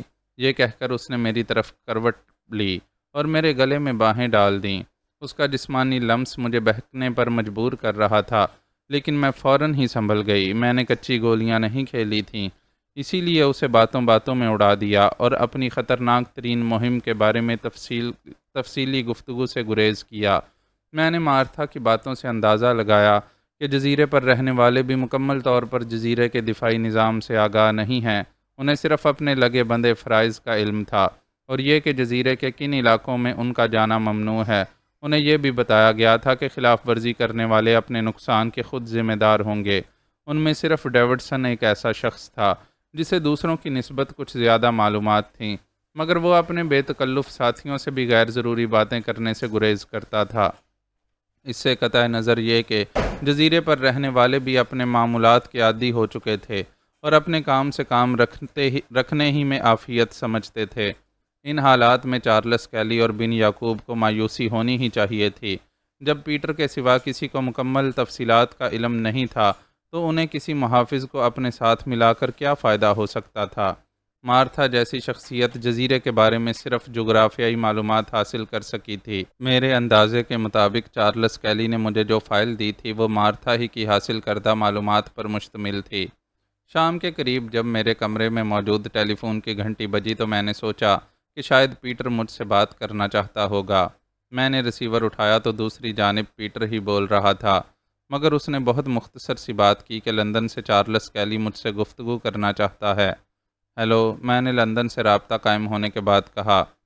ہیلو بانو، چارلس کیلی کی جانی پہچانی آواز سنائی دی۔ مبارک ہو، تم نے وہ کارنامہ انجام دیا ہے جس کے بارے میں سوچا بھی نہیں جا سکتا تھا۔ جھوٹ نہ بولو، میں نے فوراً کہا۔ میں تمہارے سوچے سمجھے منصوبے کے تحت یہاں آئی ہوں۔ تم اپنے منصوبے میں کامیاب ہو گئے ہو، اس پر مجھے کوئی تعجب نہیں، کیونکہ بعض اوقات معمولی ذہن کے لوگ بھی اتفاق سے کامیاب ہو جاتے ہیں۔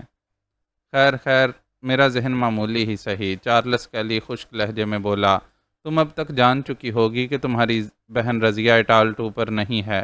میں اس سلسلے میں تم سے معذرت خواہ ہوں۔ دراصل میں یہ دھوکہ دیے بغیر تمہیں اٹالٹو کی تسخیر پر آمادہ نہیں کر سکتا تھا۔ یہ ضروری تھا کہ اٹالٹو پر قدم جمانے کی کوئی راہ نکل آئے، اور مجھ پر نظر رکھ کر تم نے وہ راہ پا لی ہے۔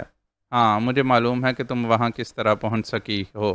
کچھ تفصیلات ابھی مجھ تک نہیں پہنچی، مگر ان کے لیے بھی مجھے زیادہ دیر انتظار نہیں کرنا پڑے گا۔ میں ایک خاص رپورٹ کا منتظر ہوں۔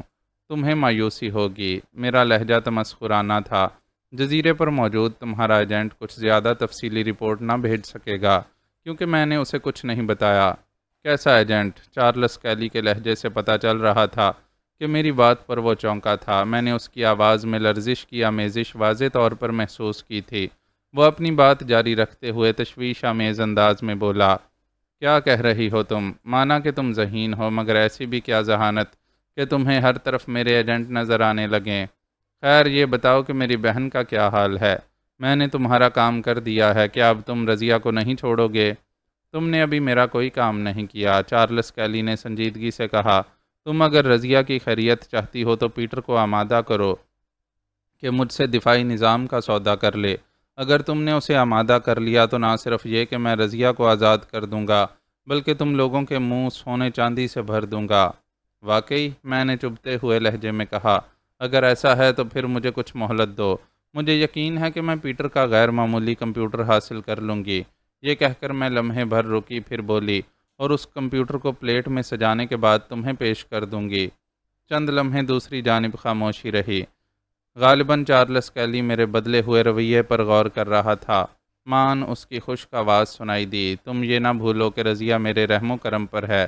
اگر تم نے کوئی غلط حرکت کی تو تمہیں پچھتانا پڑے گا۔ تم یقیناً یہ نہیں چاہو گی کہ تمہاری بہن کو موت کی نیند سلا دیا جائے۔ مجھے دھمکی دے کر تم اپنا مقصد حاصل نہیں کر سکو گے، میں نے پرسکون لہجے میں کہا۔ سنو، مجھے رضیہ کی اب کوئی فکر نہیں۔ میں اسی وقت تک فکر مند تھی جب تک میں نے اسے فوٹو ویژن پر نہیں دیکھا تھا۔ تو پھر جان ہتھیلی پر رکھ کر اٹالٹو کیوں گئی تھی؟ پیٹر سے میری ملاقات ضروری تھی۔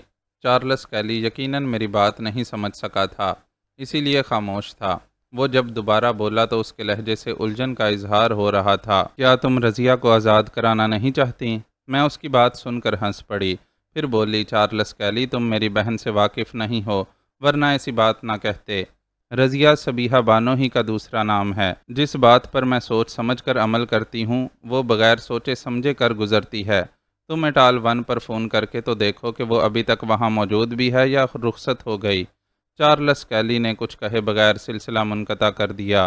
اس کے فوراً بعد ہی پیٹر کی آواز سنائی دی، جو غالباً ہماری گفتگو سن رہا تھا۔ مس بانو، تم نے اپنی بہن کے حق میں بہتر نہیں کیا۔ سی کے محض دھمکیاں نہیں دیتا، بلکہ وہ انہیں عملی جامہ بھی پہنانے کا عادی ہے۔ آپ فکر مند نہ ہوں، میں نے اپنی بہن کے بارے میں غلط نہیں کہا۔ وہ ایک بار دھوکہ کھا سکتی ہے، دوبارہ نہیں۔ چارلس کیلی نے اسے جس شخص کی حفاظت میں دیا ہے وہ مجھے یوں بھی زیادہ ذہین معلوم نہیں ہوتا، اور یہ جو جزیرے پر کسی ایجنٹ کی موجودگی کا مسئلہ ہے، یہ کس حد تک درست ہے؟ پیٹر نے کہا۔ 100%، میں نے جواب دیا، پھر بولی، مگر میرے پاس اپنی بات کو ثابت کرنے کے لیے کوئی واضح ثبوت نہیں ہے، اس لیے آپ اس سلسلے میں مجھ سے کچھ اور معلوم نہ کیجیے گا۔ میں کچھ نہ بتا سکوں گی۔ لیکن پیٹر کو مجھ سے کچھ معلوم کرنے کی ضرورت پیش نہیں آئی۔ اس نے ڈیوڈسن کو کہا۔ ڈیوڈسن نے رنگے ہاتھوں مارتھا کو پکڑ لیا۔ مجھے تفصیلات کا علم اس وقت ہوا جب میں رضوان کے ہمراہ پیٹر سے ملی۔ پیٹر نے رات کا کھانا کھانے ہمیں اپنے سوٹ میں بلایا تھا۔ پیٹر نے کھانا کھانے کے دوران میں مجھے بتایا، تم نے جب جزیرے پر کسی ایجنٹ کی موجودگی کے بارے میں بتایا تھا تو اسی وقت ہی مجھے مارتھا پر شبہ ہوا تھا، کیونکہ یہاں رہنے والے بقیہ تمام افراد خاصے پرانے ہیں۔ صرف مارتھا ہی ایک ایسی تھی جسے جزیرے پر آئے ہوئے کم عرصہ ہوا تھا۔ میرے حکم پر جب ڈیوڈسن مارتھا سے پوچھ گچھ کرنے گیا تو وہ اپنے باتھ روم میں گھسی تھی اور ٹرانسمیٹر پر سیکے سے گفتگو کر رہی تھی۔ عمارت کے اس حصے میں جہاں رہائشی کمرے ہیں وہاں میں نے کوئی ٹیلی ویژن کیمرہ یا مائک وغیرہ نہیں لگایا۔ آج سے پہلے مجھے اس کی ضرورت بھی محسوس نہیں ہوئی تھی۔ مارتھا اس جزیرے پر کئی ماہ سے ہے، پھر وہ آپ کو کوئی نقصان کیوں نہیں پہنچا سکی؟ رضوان نے پوچھا۔ احتیاطی تدابیر کو مد نظر رکھتے ہوئے میں نے اس بات کا خاص خیال رکھا ہے کہ جزیرے کے دفاعی نظام کا علم میرے سٹاف کو بھی نہ ہو سکے۔ ڈیوڈسن مجھ سے بہت قریب ہے مگر اسے بھی میں نے مکمل معلومات فراہم نہیں کیں۔ مارتھا کی معلومات تو سب سے کم تھیں کیونکہ ڈاکٹر ہونے کے سبب دفاعی نظام سے اس کا کوئی تعلق نہیں تھا۔ پیٹر نے تفصیلی جواب دیا۔ پیٹر نے ان معلومات کی تصدیق کر دی تھی جو میں نے باتوں باتوں میں مارتھا سے حاصل کی تھی۔ میں نے پیٹر کے خاموش ہوتے ہی اپنا خیال ظاہر کیا۔ غالباً مارتھا ٹرانسمیٹر پر چارلس کیلی کو میرے زیر آب سفر کے بارے میں بتا رہی ہوگی۔ پیٹر نے مجھے غور سے دیکھا، پھر بولا، ہاں، سیکے یہ معلوم کرنا چاہتا تھا کہ تمہیں زیر آب سفر کے دوران میں کن خطرات کا سامنا کرنا پڑا۔ میرے خیال میں ٹرانسمیٹر پر چارلس کیلی کو رپورٹ دیتے ہوئے مارتھا کا پکڑا جانا کوئی اتفاقی امر نہیں رہا ہوگا۔ میں نے مسکرا کر کہا، کیا آپ نے اس سلسلے میں کمپیوٹر سے مدد لی تھی؟ چند لمحوں کے لیے پیٹر کے چہرے پر حیرت کے آثار نظر آئے، پھر بولا، تمہاری ذہانت اور تیزی میرے لیے مستقل طور پر حیرت کا سبب بنی ہوئی ہے۔ تمہارے قیاسات بڑی حد تک درست ثابت ہوتے ہیں۔ تم نے اس وقت بھی بالکل درست اندازہ لگایا ہے۔ تمہاری اور چارلس کیلی کی باتیں سن کر میں نے قیاس کیا تھا کہ کوئی یہاں سے رپورٹ دے گا اور وہ رپورٹ ٹرانسمیٹر پر ہی دی جانی ممکن تھی۔ میں نے اسی لیے کمپیوٹر سے رابطہ قائم کر کے یہ بندوبست کیا کہ اگر جزیرے سے کوئی ٹرانسمیٹر پر کہیں گفتگو کرے تو نشر ہونے والی گفتگو کی فریکوینسی ایک سکرین پر ظاہر ہو جائے۔ جب یہ فریکوینسی سکرین پر ظاہر ہوئی تو میں نے ایک ریسیونگ سیٹ کو ٹیون کر لیا۔ اس کے بعد بس چند لمحوں میں ہی ظاہر ہو گیا کہ کون بول رہا تھا اور کیا بات کر رہا تھا۔ اس کے بعد آپ نے ڈیوڈسن کو مارتھا کی طرف بھیجا اور اس نے مارتھا کو رنگے ہاتھوں پکڑ لیا۔ بہت خوب، رضوان نے تعریفی انداز میں کہا۔ ہم جس کمرے میں کھانا کھا رہے تھے وہاں کرسی کے سامنے ایک تصویر لگی ہوئی تھی۔ اس عمارت میں مجھے وہ واحد تصویر نظر آئی تھی، ورنہ ڈیکوریشن کے لیے ہر جگہ اعلیٰ درجے کی پینٹنگز ہی استعمال کی گئی تھیں۔ وہ تصویر ایک نوجوان کی تھی جس کے خد و خال بڑی حد تک پیٹر سے ملتے تھے۔ میں نے تصویر دیکھ کر پیٹر کے چہرے کا جائزہ لیا۔ میرا اندازہ غلط نہیں تھا۔ پیٹر رضوان سے کچھ کہنے ہی والا تھا کہ میں بول اٹھی، مسٹر پیٹر، کیا یہ آپ کے بیٹے کی تصویر ہے؟ ہاں، پیٹر نے بے خیالی کے سے عالم میں کہا۔ پھر اس نے اچانک مجھے چونک کر دیکھا اور کسی قدر لرزتی ہوئی سی آواز میں بولا، بیٹے جیسا ہی سمجھو، ویسے یہ میرا دور کا ایک عزیز ہے۔ غالباً یہ نوجوان کسی حادثے کا شکار ہوا تھا۔ میں نے جلدی سے دوسرا سوال کیا۔ پیٹر کے چہرے سے الجھن کا اظہار ہونے لگا۔ وہ یقیناً اس موضوع پر بات نہیں کرنا چاہتا تھا، اس لیے میرے سوالوں نے اسے گڑبڑا دیا تھا۔ چند لمحوں کے بعد وہ رک رک کر بولا، تمہیں کیسے پتہ چلا کہ اسے کوئی حادثہ پیش آ چکا ہے اور یہ زندہ نہیں؟ کیا خبر زندہ ہو؟ یہ نوجوان یقیناً اس دنیا میں نہیں ہے، میں نے مضبوط لہجے میں کہا۔ اگر یہ زندہ ہوتا تو فریم کے گرد موتیوں کی مالا نہ پہنائی گئی ہوتی۔ اس سے دو باتیں ظاہر ہوتی ہیں، پہلی یہ کہ تصویر والا نوجوان مر چکا ہے، اور دوسری بات یہ کہ اس نوجوان سے آپ کو جذباتی لگاؤ ہے۔ کیا اس نوجوان کی موت کے سبب آپ عملی زندگی سے کٹ کر اس جزیرے تک محدود ہو گئے ہیں؟ میں نے اپنی بات ختم کرتے ہوئے اندھیرے میں تیر چلایا، کیونکہ میں سمجھ چکی تھی کہ پیٹر نے جھوٹ بولا تھا۔ وہ نوجوان کوئی دور کا عزیز نہیں ہو سکتا تھا۔ مجھے اپنی بات پوری کرتے ہی اندازہ ہو چکا تھا کہ تیر صحیح نشانے پر بیٹھا تھا۔ میں حقیقت کے قریب پہنچ چکی تھی، کیونکہ بات ختم ہوتے ہی پیٹر نے میری طرف دیکھا تھا اور اس کے چہرے سے انتہائی ہیجان کا اظہار ہو رہا تھا جو اس کے باطن کا غماز تھا۔ پھر وہ اچانک بکھر گیا۔ برسوں سے جو بوجھ وہ اپنے سینے میں اٹھائے پھر رہا تھا، جذبات سے پر الفاظ اور آنسوؤں کے موتیوں میں ڈھل ڈھل کر بہہ نکلا۔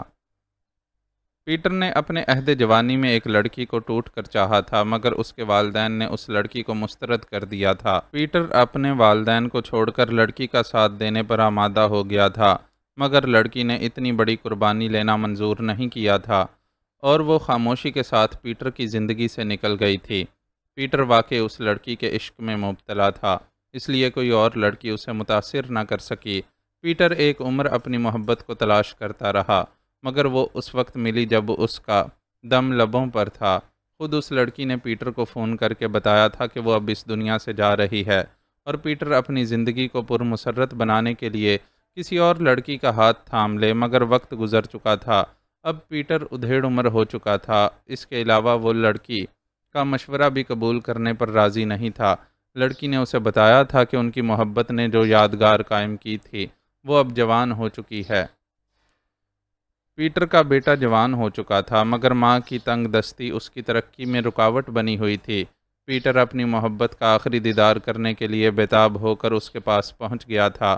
مرنے والی نے اس کی آغوش ہی میں دم توڑا تھا۔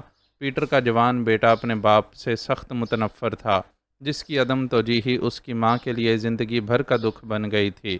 مجبوراً پیٹر نے اپنے بیٹے پر خود کو ایک دور کا رشتہ دار ظاہر کیا تھا۔ یہ چند سال پہلے کی بات تھی۔ لڑکا ذہین تھا اور محنتی بھی۔ اس نے پیٹر کی مدد سے اپنی تعلیم مکمل کر لی، مگر موت نے جلد ہی اسے پیٹر سے چھین لیا۔ کیا تم اندازہ لگا سکتی ہو کہ اپنے بیٹے کے قتل میں خود میرا ہاتھ تھا؟ پیٹر بھرائی ہوئی آواز میں مجھ سے کہہ رہا تھا۔ میرے ہاتھ اپنے بیٹے کے خون سے رنگے ہوئے ہیں۔ وہ میرا بیٹا بالکل بے گناہ اور معصوم تھا، اور ہرگز اس سزا کا مستحق نہیں تھا جو ایک تخریب پسند کے ہاتھوں اسے ملی۔ واقعہ یہ تھا کہ اسرائیلی کمانڈوز نے لبنان کے ایک ہوٹل پر حملہ کیا تھا۔ انہیں یقین تھا کہ اس ہوٹل میں تحریک آزادی کا ایک رہنما ٹھہرا ہوا ہے۔ وہ اسے قتل کرنا چاہتے تھے، اور اسی لیے انہوں نے ہوٹل پر حملہ کیا تھا۔ وہ فلسطینی رہنما تو بچ گیا، مگر ہوٹل میں قیام پذیر بہت سے بے گناہ افراد اس حملے کا شکار ہو گئے، جن کا عرب اسرائیل جھگڑے سے کوئی تعلق نہیں تھا۔ اسرائیلی کمانڈوز نے ہوٹل پر دستی بموں سے حملہ کیا تھا۔ ان بموں کا شکار ہونے والوں میں پیٹر کا بیٹا بھی تھا، جو وہاں سیر و تفریح کی غرض سے گیا ہوا تھا، کیونکہ انہی دنوں چارلس کیلی اور پیٹر کی مشترکہ فرم کمپیوٹر کے علاوہ اسرائیل کو بھی اسلحہ فراہم کر رہی تھی۔ اس لیے پیٹر خود کو مجرم تصور کر رہا تھا۔ آدمی جب کسی شدید صدمے کا شکار ہوتا ہے تو پھوٹ پھوٹ کر رونے لگتا ہے، یا اسے چپ لگ جاتی ہے۔ پیٹر نے اپنا دکھ کسی سے نہیں کہا تھا، اور اس کا دکھ سننے والا تھا بھی کون؟ شادی اس نے کی ہی نہیں تھی۔ ایک بہتر کمپیوٹر بنانے اور دیگر کاروباری مصروفیات میں اس نے خود کو گم کر دیا تھا۔ اگر اس دوران میں کسی نے اس کی طرف بڑھنا بھی چاہا تو اس کی سرد مہری کے آگے نہ ٹھہر سکا۔ اسے جوان بیٹے کے دکھ نے دل کے عارضے میں مبتلا کر دیا، اور وہ زندگی سے کٹ کر رہ گیا۔ اس نے دانستہ خود کو عملی زندگی سے دور کر لیا اور اس جزیرے میں قید ہو گیا۔ چارلس کیلی سے اسے نفرت ہو چکی تھی، کیونکہ اسلحہ کی تجارت اسی نے شروع کی تھی۔ ابتدا میں پیٹر زبردست منافع دیکھ کر خاموش ہو گیا تھا۔ لالچ نے اس کی آنکھوں پر پردے گرا دیے تھے۔ ہزاروں لاکھوں افراد اس کے فراہم کردہ خطرناک اسلحے کی بھینٹ چڑھ گئے، مگر اس کی آنکھیں بند رہیں۔ مگر جب خود اس کا خون بھینٹ چڑھا تو اس کی آنکھیں کھل گئیں۔ اسے احساس ہوا کہ وہ اب تک کیا کرتا رہا تھا۔ پیٹر سب کچھ کہہ کر خاموش ہو گیا تو اس کی بوڑھی خادمہ اپنی جگہ سے اٹھی۔ اس کے چہرے پر ہمدردی کے جذبات تھے۔ خادمہ اسے کھانے کی میز سے اٹھا لے گئی۔ ڈیوڈسن بھی اس دوران میں وہاں آ چکا تھا۔ اس نے مجھے گھور کر دیکھا، اور وہ بھی بوڑھی خادمہ کی مدد کی غرض سے پیٹر کے ساتھ چلا گیا۔ میں نے بھی کھانے سے ہاتھ کھینچ لیا تھا، اور رضوان نے بھی میری تقلید کی تھی۔ بانو، آپ بہت ظالم ہیں۔ آپ کو اسے اس طرح نہیں کریدنا چاہیے تھا، رضوان نے تأسف آمیز لہجے میں کہا۔ تم ٹھیک کہہ رہے ہو، مجھے بھی اب افسوس ہو رہا تھا۔ تجسس بڑی بری بلا ہے۔ میرے ذہن سے یہ سوال چپکا ہوا تھا کہ پیٹر نے آخر اسلحہ کی تجارت سے اپنا ہاتھ کیوں کھینچ لیا تھا۔ تصویر دیکھ کر اچانک میرے ذہن میں ایک خیال آیا تھا جو تقریباً درست ثابت ہوا۔ میں نے ایک بار پھر اس تصویر کی طرف دیکھا۔ تصویر کے گرد پڑی ہوئی موتیوں کی مالا مجھے اس لمحے لرزتی ہوئی محسوس ہوئی۔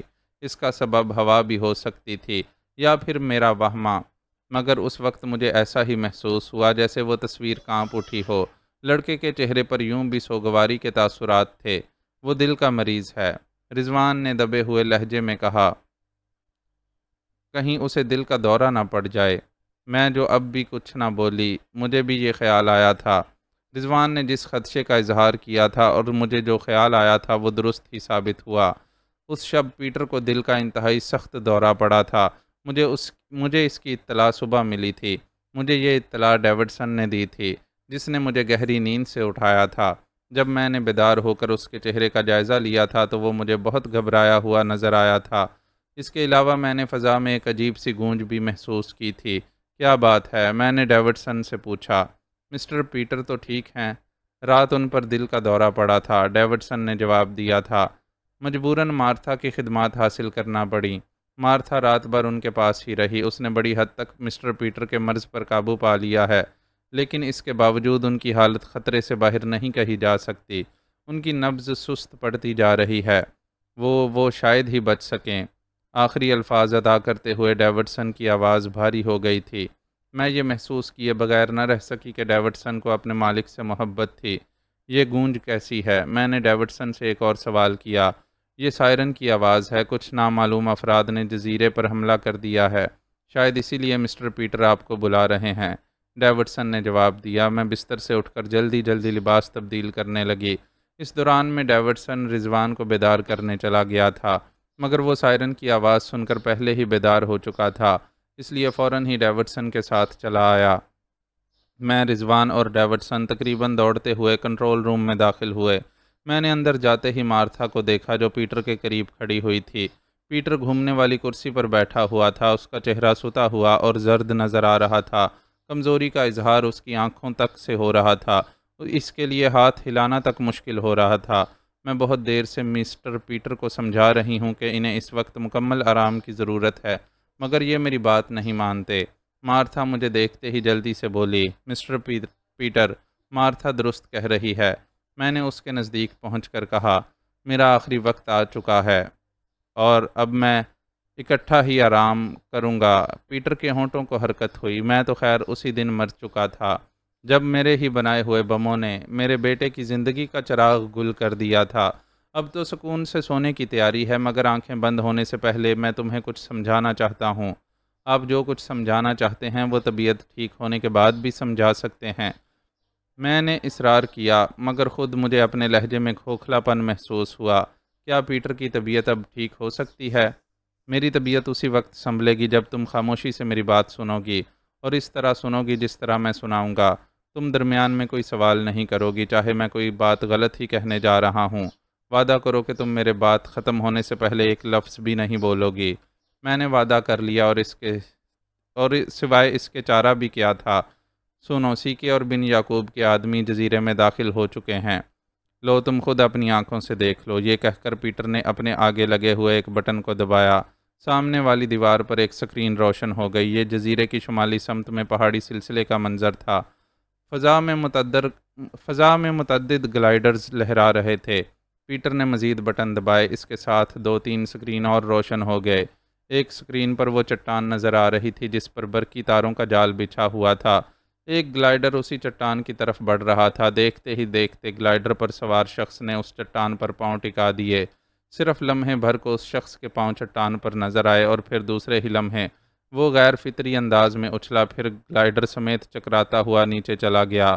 یہ انجام کئی حملہ آوروں کا ہو چکا ہے، پیٹر کی آواز ابھری، مگر وہ تعداد میں بہت ہیں۔ ان میں سے کچھ نہ کچھ یقیناً جھیل تک پہنچنے میں کامیاب ہو جائیں گے، اور کیونکہ شارک مچھلیاں پنجرے میں قید ہیں اس لیے انہیں صرف ڈیپتھ چارجز کا سامنا کرنا پڑے گا۔ میں نے خیال ظاہر کیا۔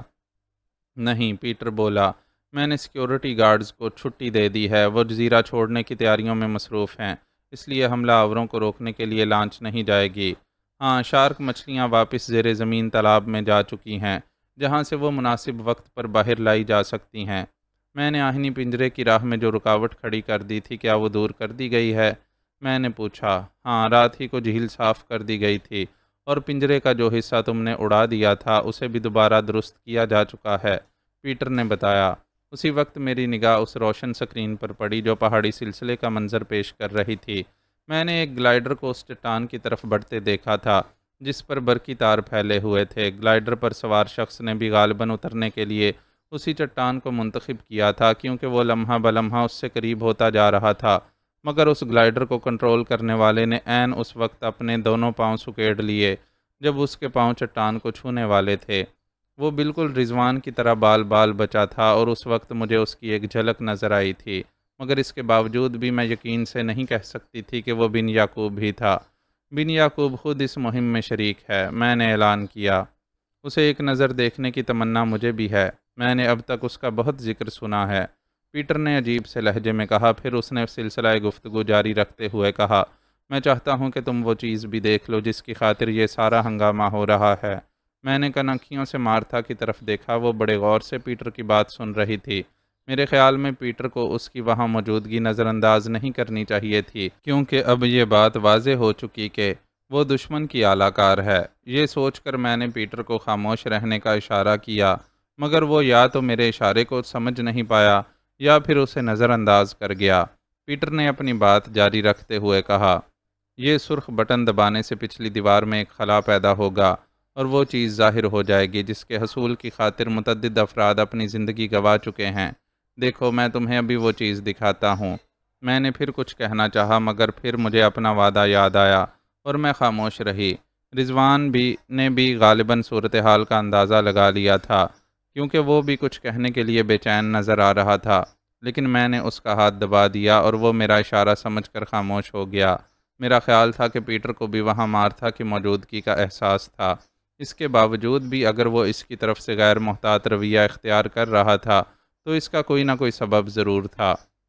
پیٹر نے ایک بٹن دبا دیا اور میں نے مڑ کر دیکھا، پچھلی دیوار میں ایک خلا پیدا ہو گیا تھا۔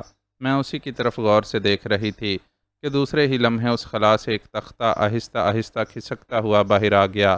اس تختے پر شیشے کے کیس میں محفوظ ایک کاغذوں کا پلندہ رکھا ہوا تھا۔ میں نے دفاعی نظام کی تفصیلات محفوظ رکھنے کے لیے یہ انتظام کیا تھا، پیٹر نے کہا۔ میرا خیال تھا کہ یہ انتظام کافی محفوظ ثابت ہوگا، مگر اب میرا یقین متزلزل ہو چکا ہے۔ اب ان کاغذات کی حفاظت تم کرنا بانو۔ یہ کہہ کر پیٹر نے پھر بٹن دبا دیا۔ تختہ بٹن دبتے ہی دوبارہ خلا میں چلا گیا، پھر دیوار کا خلا بھی برابر ہو گیا۔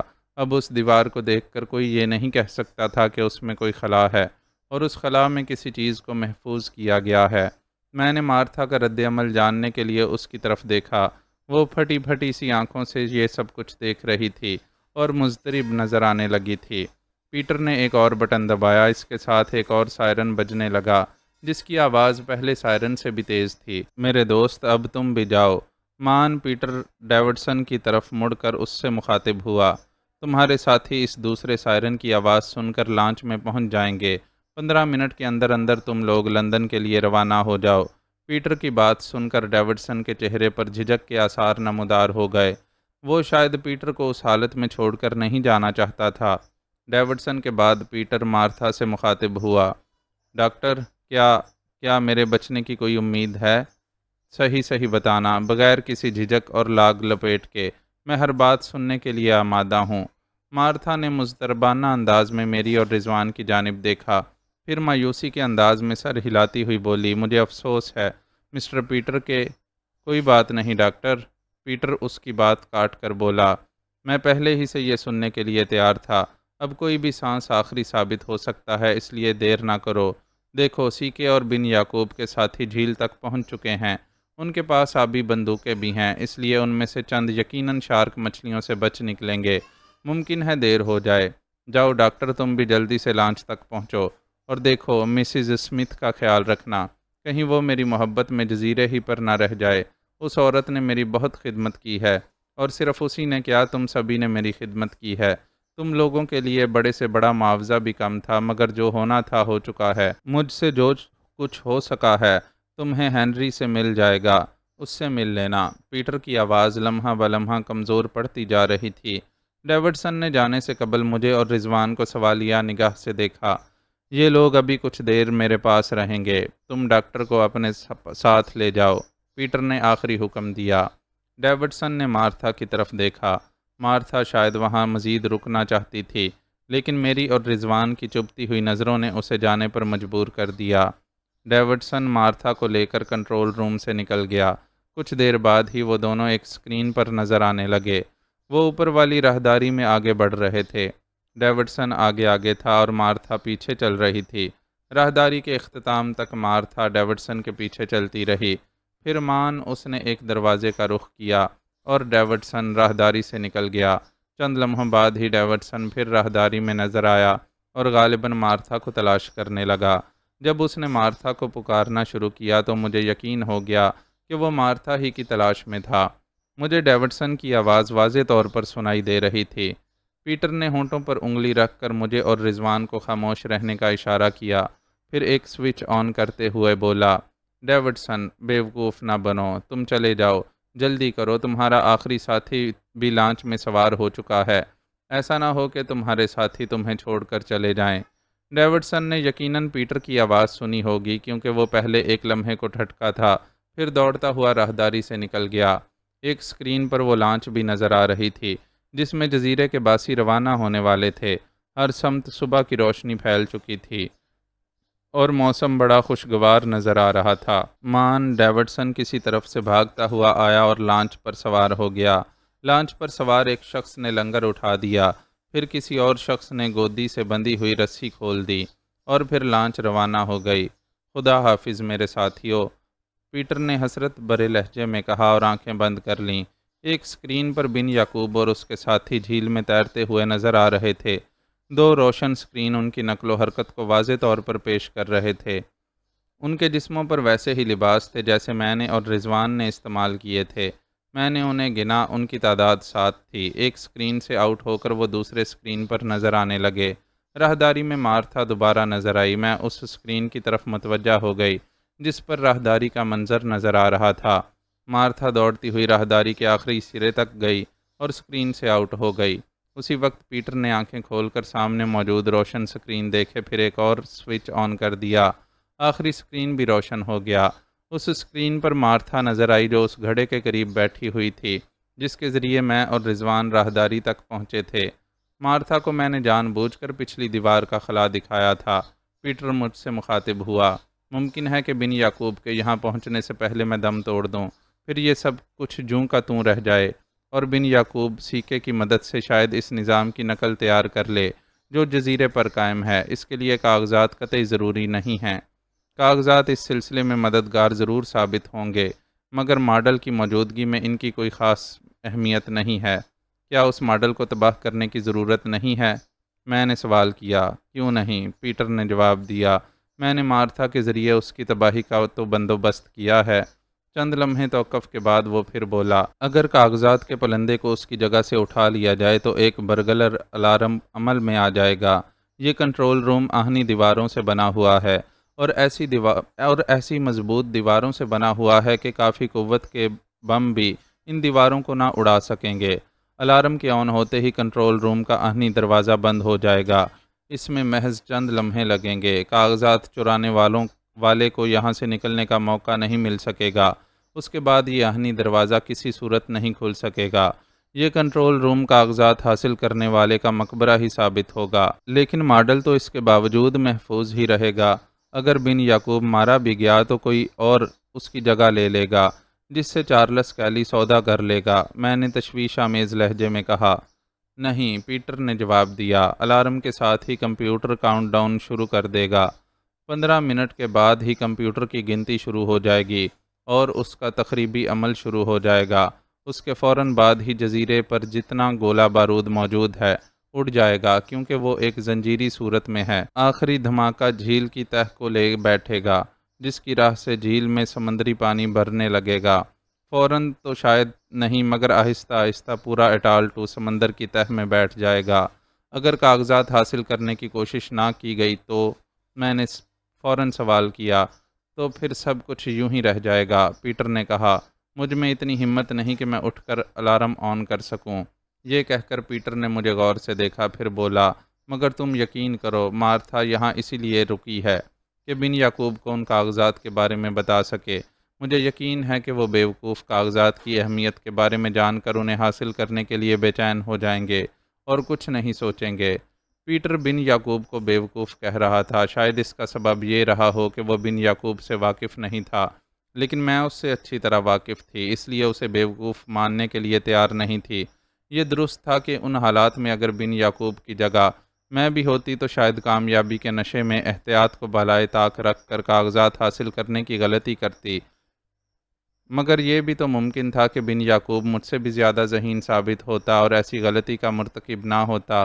پیٹر نے مجھے تشویش آمیز نگاہ سے دیکھا۔ غالباً وہ میرے چہرے سے فکر مندی کا اندازہ لگا چکا تھا۔ مگر اس نے میری بجائے رضوان کو مخاطب کیا، تم بانوں کو لے کر یہاں سے فوراً چلے جاؤ، تم لوگوں کی یہاں موجودگی شاید کھیل بگاڑ دے۔ میرا ذاتی ہیلی کاپٹر اسی عمارت کے ایک حصے میں موجود ہے، مجھے یقین ہے کہ تم دونوں میں سے کوئی اسے ہینڈل کر سکے گا۔ جس راہداری سے تم لوگ اپنے کمروں تک پہنچے تھے اس کے سرے پر ایک دروازہ ہے، اسی دروازے سے نکل کر تم عمارت کے باہر چلے جاؤ گے۔ عمارت سے نکلتے ہی تمہیں ہیلی کاپٹر نظر آ جائے گا۔ جلدی کرو، دیکھو وہ شارک مچھلیوں تک پہنچ چکے ہیں، اب انہیں یہاں تک پہنچنے میں زیادہ دیر نہیں لگے گی۔ پیٹر کی بات سن کر میں نے دیوار کی طرف نگاہ اٹھائی جہاں ٹیلی ویژن اسکرین روشن تھے۔ ان میں سے ایک اسکرین پر شارک مچھلیاں آہنی پنجرے میں بند تیرتی ہوئی دکھائی دے رہی تھیں۔ مچھلیوں کے علاوہ اس پنجرے میں بن یعقوب کے ساتھی بھی نظر آ رہے تھے جو مچھلیوں کا شکار ہو رہے تھے۔ مجھے چند شارک لمبے آہنی تیروں میں بھی پیوست نظر آئے جو یقیناً بن یعقوب کے ساتھیوں کا کارنامہ تھا۔ پیٹر نے کسی سوئچ کو حرکت دی اور اسی کے ساتھ منظر بدل گیا۔ 3-4 انسانی جسم تیزی سے گندے پانی کے نالے کی طرف بڑھتے نظر آ رہے تھے۔ ان میں سے ایک پر مجھے بن یعقوب کا شبہ ہوا، لیکن میں اسے اچھی طرح نہیں دیکھ سکی تھی، اس لیے یقین سے نہیں کہہ سکتی تھی کہ وہ بن یعقوب ہی تھا۔ جاؤ مان، پیٹر کی کمزور آواز بلند ہوئی، میری آخری التجا مان لو اور تم لوگ یہاں سے فوراً چلے جاؤ۔ اگر تمہیں دیر ہو گئی تو پھر وقت گزر جائے گا۔ وقت گزر رہا ہے، وقت گزر جائے گا۔ پیٹر کی آواز مدھم پڑتی گئی اور پھر اس نے آنکھیں بند کر لیں۔ رضوان نے اجازت طلب نگاہ سے میری جانب دیکھا۔ میں نے اسے چلنے کا اشارہ کیا، پھر میں پیٹر سے مخاطب ہوئی، ہم جا رہے ہیں مسٹر پیٹر، خدا حافظ۔ خدا حافظ، پیٹر نے آنکھیں کھولے بغیر بہت مدھم آواز میں جواب دیا، مگر میں نے اس کے چہرے پر ابھرتے ہوئے خوشی کے تاثرات دیکھ لیے تھے۔ میں نے آگے قدم بڑھائے اور پھر آخری مرتبہ اسے پلٹ کر دیکھا۔ اس کے بعد میں رضوان کے ہمراہ تیزی کے ساتھ کنٹرول روم سے نکل گئی۔ کیا خیال ہے؟ میں نے باہر آتے ہی رضوان کو مخاطب کیا۔ رضوان لمحے بھر خاموش رہ کر بولا، مجھے یقین ہے کہ پیٹر کا خیال درست ثابت ہوگا، مگر اس کے باوجود دل مطمئن نہیں ہے۔ میرا خیال ہے کہ یہاں پیٹر کو تنہا پا کر بن یعقوب جیسا چالاک شخص یہ ضرور سوچے گا کہ تمام افراد کو جزیرے سے کیوں رخصت کر دیا گیا ہے۔ اسے اس معاملے میں کوئی نہ کوئی مصلحت ضرور نظر آئے گی۔ اگر اس نے غور کیا تو اسے یہاں پیٹر کے علاوہ صرف مارتھا کی موجودگی شبے میں ڈال دے گی۔ رضوان نے میری بات سن کر اس بات میں سر ہلا دیا۔ وہ بھی مجھ سے متفق تھا۔ ذرا سوچو رضوان کہ اگر ہم بھی اسے یہاں نظر آئیں تو کیا اسے کسی خطرے کا ذرا سا بھی شبہ ہو سکے گا؟ میں نے بات آگے بڑھائی۔ رضوان کی آنکھیں چمک اٹھیں، وہ فوراً بولا، یقیناً اس صورت میں اسے کوئی شبہ نہیں ہوگا، ہمیں یہاں رک کر اس کا انتظار کرنا چاہیے۔ مجھے رضوان کے حوصلے کا اعتراف کرنا پڑا، وہ سب کچھ جانتے بوجھتے وہاں رکنے کا خطرہ مول لینے پر تیار ہو گیا تھا۔ اس نے بلا جھجک وہ بات کہہ دی تھی جو میں اس کی سلامتی کو مد نظر رکھتے ہوئے کہنے سے جھجک رہی تھی۔ تم نے یہ نہیں سوچا رضوان کہ اس طرح خود ہماری زندگی خطرے میں پڑ جائے گی؟ میں مسکرا کر بولی، اب تک ہم کون سے پھولوں کی سیج پر سوتے رہے ہیں؟ اس نے بھی مسکرا کر جواب دیا، ویسے میرا خیال ہے کہ ہمارے بچ نکلنے کے بہت امکان ہیں۔ میں نے کہا، وہ شاید 3 یا 4 ہوں گے، ان میں سے 1 یا 2 ہماری نگرانی کے لیے یہاں رک جائیں گے، باقی اندر چلے جائیں گے۔ پھر اگر سب کچھ اندازے کے مطابق ہوا تو ہمیں صرف انہی سے نمٹنا پڑے گا جو ہمارے پاس رک جائیں گے۔ وہ بھی اس لمحے یقیناً چوک جائیں گے جب کنٹرول روم کا دروازہ تیزی سے بند ہوتے دیکھیں گے۔ اس وقت انہیں چھاپ لینا ہمارے لیے کوئی مشکل کام نہیں ہوگا۔ رضوان نے گویا میری بات پوری کر دی، یہی میرا بھی خیال تھا، مگر حالات اس طرح پیش نہیں آئے جس طرح ہم نے سوچے تھے۔ ہم وہاں رکنے کی بجائے کچھ دیر کے لیے وہاں سے ہٹ گئے، اور ایسا کرنا ہمارے لیے ناگزیر تھا۔ ہمارے پاس صرف چند منٹ تھے۔ اس دوران میں ہم نے یہ ضروری سمجھا کہ ہیلی کاپٹر کا جائزہ لے آئیں، جس کے ذریعے ہمیں وہاں سے فرار ہونا تھا تاکہ عین وقت پر ہمیں کوئی مشکل پیش نہ آئے۔ فرار ہوتے وقت ایک ایک لمحہ قیمتی ہوتا۔ اگر اس وقت ہم ہیلی کاپٹر تک پہنچنے کے لیے راستہ تلاش کرتے ہوئے بھٹک جاتے تو ہماری زندگی خطرے میں پڑ سکتی تھی۔ کیا خبر پیٹر نے کہاں کہاں گولہ بارود چھپا رکھا تھا جو الارم بجتے ہی پھٹ جاتا۔ پیٹر نے بڑا سیدھا راستہ بتایا تھا۔ میں رضوان کے ہمراہ دوسری راہداری کے آخری دروازے کو عبور کر کے باہر پہنچی تو سامنے ہی ہیلی پیڈ تھا جہاں ایک ہیلی کاپٹر کھڑا ہوا تھا۔ میں نے اس کا دروازہ بھی کھلا ہوا دیکھا۔ وہ ہر طرح فوری اڑان کے لیے تیار کھڑا تھا۔ غالباً پیٹر نے کسی ایسے ہی موقع کے لیے وہ بندوبست کیا تھا، مگر اسے کیا خبر تھی کہ اس کی بجائے اس ہیلی کاپٹر کے ذریعے کوئی اور اس جزیرے سے فرار ہوگا۔ ہم لوٹ کر لفٹ میں نیچے جانے کے لیے سوار ہی ہوئے تھے کہ راہداری کے دوسرے سرے پر قدموں کی آہٹ سنائی دی۔ ہم نیچے پہنچ کر جیسے ہی لفٹ سے نکلے اور لفٹ کا دروازہ بند ہوا، لفٹ فوراً اوپر چلی گئی۔ یقیناً کوئی اوپر پہنچ چکا تھا اور اس نے لفٹ کا بٹن دبا دیا تھا۔ میں اور رضوان کنٹرول روم کے دروازے ہی پر کھڑے ہو گئے۔ کچھ دیر بعد لفٹ نیچے آ گئی، پھر اس کا دروازہ کھلا۔ لفٹ سے نکلنے والا پہلا شخص بن یعقوب تھا۔ وہ گیس ماسک اور گاگل سے نجات حاصل کر چکا تھا۔ اس کے ہاتھ میں لمبی نال کا لوگر ریوالور نظر آ رہا تھا، جسے اس نے فوراً ہم پر تان لیا تھا۔ اس کے ساتھ 3 آدمی اور تھے جو اس کے بعد لفٹ سے باہر آئے، مگر ان تینوں کے علاوہ لفٹ میں ایک اور ہستی بھی تھی جو سب کے بعد لفٹ سے نکلی۔ وہ مارتھا تھی۔ کامیابی مبارک ہو بن یعقوب، میں نے مسکرا کر کہا۔ بن یعقوب مجھے اور رضوان کو شک بھری نگاہ سے دیکھتے ہوئے بولا، تم دونوں یہاں کیا کر رہے ہو؟ میرا خیال تھا کہ تم لوگ بھی جزیرے پر موجود دوسرے افراد کی طرح یہاں سے جا چکے ہوگے۔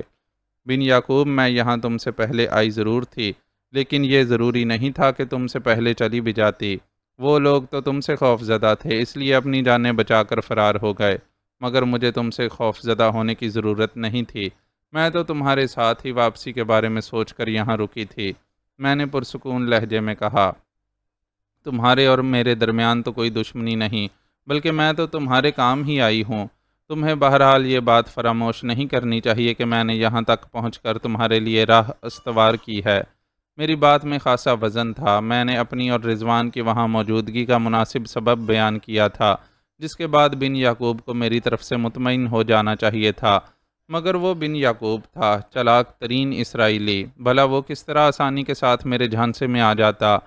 ہاں، میں نے یہ اندازہ ضرور لگا لیا تھا کہ میری بات سن کر اس کے شکوک کچھ کمزور ضرور پڑ گئے ہوں گے، کیونکہ اس نے اپنے ریوالور کی نال نیچے کر لی تھی۔ یوں بھی اسے میری طرف سے کوئی کیا خطرہ ہو سکتا تھا؟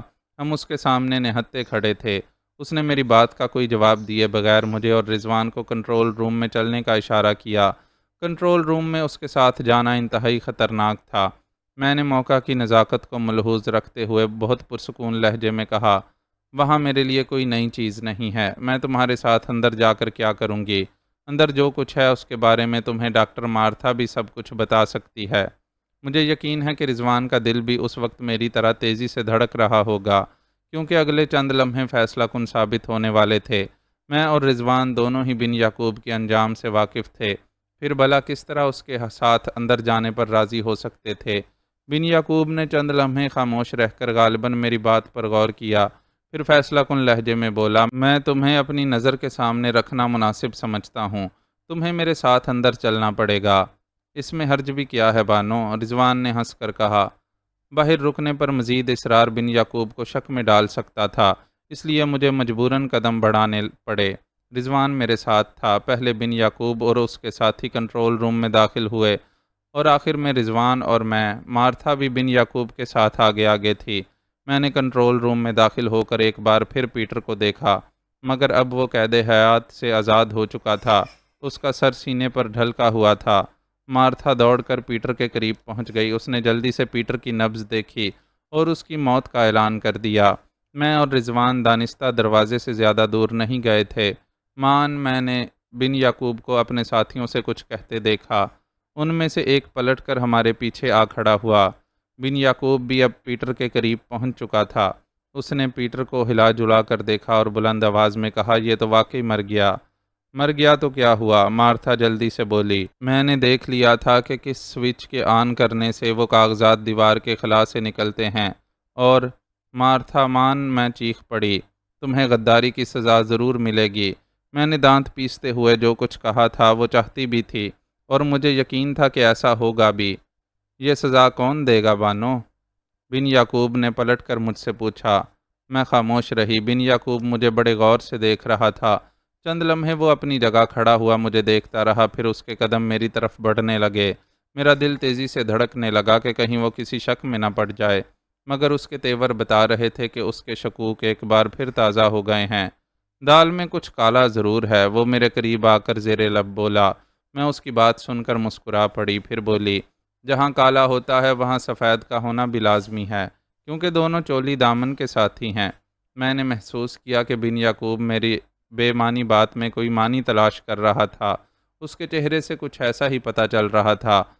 وہ سر جھٹک کر مارتھا کی طرف مڑا اور بولا، شاید مجھے اس لیے الجھن میں ڈالا جا رہا ہے کہ میں ان کاغذات کو حاصل کرنے کا ارادہ ترک کر دوں، مگر نہیں، بن یعقوب کو اتنی آسانی سے دھوکہ نہیں دیا جا سکتا۔ یہ کہہ کر وہ پھر میری طرف پلٹا۔ بن یعقوب بہت غور سے میرے چہرے کا جائزہ لے رہا تھا تاکہ میرے دل میں جو کچھ ہے اس کا چہرے سے اندازہ لگا سکے، لیکن اگر وہ بن یعقوب تھا تو میں بھی صبیحہ بانو تھی۔ میں بھلا اس سے کس طرح شکست کھا سکتی تھی؟ میں نے اپنے چہرے سے اسے کوئی اندازہ نہیں لگانے دیا۔ اس نے یقیناً میرے چہرے کو سپاٹ دیکھا ہوگا۔ وہ لمحے بڑے نازک تھے، ایک معمولی سی غلطی بھی سارا کھیل بگاڑ سکتی تھی، اس لیے میں بہت محتاط تھی۔ چند لمحوں بعد ہی میں نے بن یعقوب کے ہونٹوں پر مسکراہٹ دیکھی، اور اس مسکراہٹ کو کوئی معنی نہیں پہنا سکی، مگر جب اس نے مارتھا کو مخاطب کیا تو میرا دل خوشی سے دھڑک اٹھا۔ وہ کہہ رہا تھا، مارتھا، بٹن دبا دو۔ فلسطینیوں کے حمایتی نہیں چاہتے کہ میں اپنے وطن اسرائیل کے لیے ایک عظیم دفاعی نظام حاصل کرنے میں کامیاب ہو جاؤں، مگر ان کی آرزو پوری نہیں ہو سکے گی۔ مارتھا نے سرخ بٹن دبا دیا۔ اسی کے ساتھ کنٹرولنگ پینل والی دیوار میں خلا نمودار ہوا اور کاغذوں والا تختہ سرک کر باہر آنے لگا۔ میں نے دزدیدہ نگاہ سے کنٹرول روم کے دروازے کی طرف دیکھا۔ میں اور رضوان دروازے سے زیادہ دور نہیں تھے، مگر اس کے باوجود میں یہ سوچنے پر مجبور ہو گئی کہ ہمارے اور دروازے کے درمیان جو فاصلہ تھا، کیا اسے چند لمحوں میں عبور کیا جا سکتا تھا؟ اس کے علاوہ یہ کہ ہمیں اپنے پیچھے کھڑے ہوئے اسرائیلی کو بھی ٹھکانے لگانا تھا۔ مجھے یہ علم بھی نہیں تھا کہ کاغذات اٹھانے کے بعد دروازہ بند ہونے میں کتنے سیکنڈ لگیں گے، 5، 10 یا 15 سیکنڈ۔ 15 سیکنڈ مل جاتے تو کافی تھا، لیکن اگر دروازہ اس سے پہلے ہی بند ہو گیا تو کیا ہوگا؟ حالات کی نزاکت کو مد نظر رکھتے ہوئے میرا یہ سوچنا ناگزیر تھا۔ بن یعقوب دیوار سے نکلنے والے تختے پر رکھے ہوئے کاغذات کے پلندے کو چند لمحے غور سے دیکھتا رہا، پھر وہ میری طرف مڑا اور بولا، نہ جانے کیوں مجھے یقین نہیں آتا کہ میں کامیاب ہو چکا ہوں۔ اتنی آسانی سے کس طرح کامیابی حاصل ہو سکتی ہے؟ یا تو یہ کاغذات درست نہیں ہیں، یا پھر ان میں کوئی چال ہے۔ تمہارا کیا خیال ہے بانو؟ وہ اپنا جملہ پورا کر کے مجھے گھورنے لگا۔ میں چند لمحے خاموش رہی، پھر بولی، تم کہو تو میں آگے بڑھ کر کاغذات اٹھا لوں۔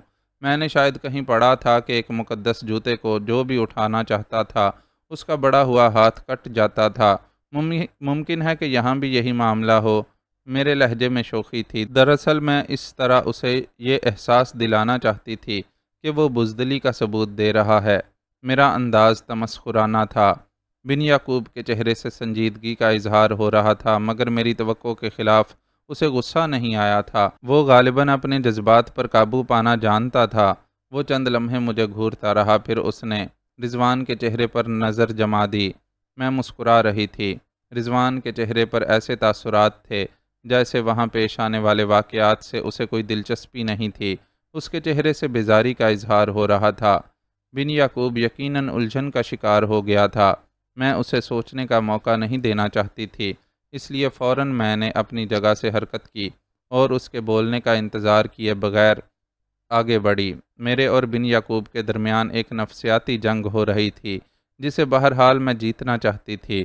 میرے آگے بڑھنے کا انداز ایسا ہی تھا جیسے میں آگے بڑھ کر فوراً ہی کاغذات اٹھا لینا چاہتی ہوں۔ میری توقع کے عین مطابق بن یعقوب کی تیز آواز بلند ہوئی، رک جاؤ بانو، میں تمہیں کوئی گڑبڑ کرنے کا موقع نہیں دوں گا۔ میں رک گئی اور پلٹ کر رضوان کی طرف دیکھنے لگی۔ میں نے کوشش کی تھی کہ اپنے چہرے پر پیدا ہونے والے تاثرات سے بن یعقوب کو مایوسی کا تاثر دوں۔ میرا خیال ہے بانو کہ تم جہاں پہلے کھڑی ہوئی تھی وہیں چلی جاؤ، بن یعقوب چپتے ہوئے لہجے میں بولا۔ پھر وہ مارتھا سے مخاطب ہوا، مارتھا، کاغذات تم اٹھاؤ۔ میں اس کی بات سنتے ہی پیچھے ہٹ گئی اور اس بار دروازے سے نسبتاً مزید قریب ہو گئی۔ میں نے رضوان کو بھی کھسک کر پیچھے ہٹتے دیکھا تھا۔ میں نے اپنی جگہ کھڑے ہو کر مارتھا کی جانب دیکھا۔ وہ آگے بڑھی، پھر جھک کر اس نے اپنا ایک ہاتھ شیشے کے اس ڈھکنے کی طرف بڑھایا جس کے نیچے کاغذات کا پلندہ رکھا ہوا تھا۔ اس نے ایک ہاتھ سے ڈھکنا اٹھایا اور دوسرے ہاتھ سے کاغذات کا پلندہ اٹھا لیا۔ مجھے چند لمحوں کے لیے یوں محسوس ہوا جیسے وقت ٹھہر گیا ہو۔ میں دم بخود کھڑی رہی۔ میں نے دیکھا کہ کاغذات لینے کے لیے بن یعقوب نے اپنا ہاتھ مارتھا کی جانب بڑھا دیا۔ بن یعقوب کا ہاتھ بڑھانا جیسے ہمارے لیے حرکت کرنے کا اشارہ تھا۔ میں نے اور رضوان نے ایک ساتھ حرکت کی۔ ہم دونوں ہی نے اپنے پیچھے کھڑے ہوئے اسرائیلی پر حملہ کر دیا۔ اسرائیلی اس اچانک حملے کے لیے قطعی تیار نہیں تھا، اس لیے وہ اپنے بچاؤ میں کچھ بھی نہیں کر سکا۔ رضوان نے اس کا ہاتھ پکڑ کر زور سے جھٹکا دیا اور میں نے اس کے پہلو سے ہاتھ مارا۔ وہ اسرائیلی دگنی رفتار سے حرکت میں آیا اور کلا بازی کھاتا ہوا اپنے اگلے ساتھی پر جا پڑا۔ اس سے پہلے کہ بن یعقوب ہماری طرف مڑتا، میں نے دروازے سے باہر چھلانگ لگا دی۔ میں دروازے کے عین سامنے جا کر گری تھی۔ رضوان میرے پیچھے ہی تھا، لیکن چھلانگ لگاتے ہوئے اس سے اندازے کی غلطی ہو گئی تھی۔ وہ دروازے کے باہر گرنے کی بجائے دروازے کے درمیان گرا تھا۔ اس کے دونوں پاؤں دروازے کی زد میں تھے۔ ان لمحات میں پیش آنے والے واقعات اتنی تیزی سے سامنے آئے تھے کہ میں انہیں اتنی تیزی سے بیان نہیں کر سکتی۔ میں نے دروازے کے باہر گرتے ہی باری آہنی دروازے کے دونوں پٹ کھسک کر تیزی سے ایک دوسرے کی طرف بڑھتے ہوئے دیکھے تھے۔ اسی کے ساتھ میں نے اندر کنٹرول روم میں مارتھا کو ایک طرف گرتے ہوئے دیکھا تھا۔ اسے بن یعقوب نے دھکا دے کر اپنے سامنے سے ہٹا دیا تھا۔ مان بن یعقوب نے انتہائی تیزی کا مظاہرہ کرتے ہوئے اپنی جیب سے ریوالور نکال لیا تھا۔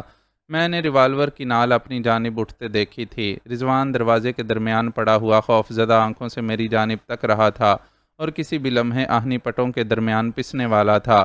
اتنا وقت بہرحال تھا کہ رضوان اپنے پاؤں دروازے کے باہر کھینچ لیتا، مگر اس پر تو جیسے سختہ طاری ہو گیا تھا۔ اتنا وقت بھی تھا کہ بن یعقوب گولی چلا کر میرا بھیجا اڑا دیتا، اور اتنا وقت بھی تھا کہ میں تیزی سے حرکت کر کے رضوان کو یقینی موت سے بچا لیتی۔ مجھے یاد ہے کہ میں نے اپنی جگہ سے انتہائی تیزی کے ساتھ حرکت کی تھی۔ اٹھنے کی کوشش میں زیادہ وقت لگتا، اور اس وقت ایک ایک لمحہ قیمتی تھا۔ اس کے علاوہ یہ کہ اٹھنے کی صورت میں بن یعقوب کی چلائی ہوئی گولی سے بچنا میرے لیے اور بھی مشکل ہو جاتا۔ میں نے اپنی جگہ سے اٹھنے کے بجائے کروٹ کے بل لیٹتے ہوئے اپنی دونوں ٹانگیں پوری طرح پھیلا دیں اور ہاتھوں کے بل تیزی سے گھومی۔ میرے پیروں اور سر نے دائرے کی صورت گھومتے ہوئے دونوں مقاصد پورے کر دیے۔ ایک طرف میں بن یعقوب کی گولی سے بچ گئی اور دوسری جانب رضوان کو بچا لیا۔ میرا سر اور سینہ بن یعقوب کے ریوالور کی نال کے سامنے سے ہٹ گئے اور دونوں پیر بڑی قوت کے ساتھ رضوان کی ٹانگوں سے ٹکرائے، اتنی قوت سے کہ رضوان کا جسم بھی گھوم گیا اور اس کی ٹانگیں دروازے سے نکل گئیں۔ اسی لمحے بن یعقوب نے یکے بعد دیگرے 2 فائر کیے، لیکن دونوں گولیاں خالی گئیں۔ اسی کے ساتھ آہنی دروازے کے دونوں پٹ بند ہو گئے۔ میرے منہ سے ایک سسکی سی نکل گئی۔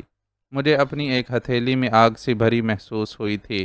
یہ وہی ہتھیلی تھی جس کے بل میں گھومی تھی۔ ہتھیلی بری طرح چھل گئی تھی اور ہاتھ کلائی پر سے مڑ گیا تھا، مگر وہ چوٹیں محض وقتی تکلیف کی حامل تھیں۔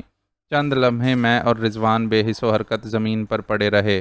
ہر چند کے طویل اعصابی کھنچاؤ سے نکلنے کے بعد اب میرا جسم ڈھیلا پڑ گیا تھا اور اٹھنے کو جی نہیں چاہ رہا تھا، مگر مجھے فوراً ہی جیسے ہوش آ گیا۔ وقت بہت کم تھا۔ یہ خیال آتے ہی میں تیزی کے ساتھ اپنی جگہ سے اٹھ کھڑی ہوئی۔ اٹھو، میں نے رضوان کو بلند آواز میں مخاطب کیا۔ رضوان نے بھی تیزی دکھائی۔ دوسرے ہی لمحے وہ میرے قریب کھڑا ہوا تھا۔ تمہیں کیا ہو گیا تھا؟ میں نے اس کی طرف دیکھتے ہوئے کہا۔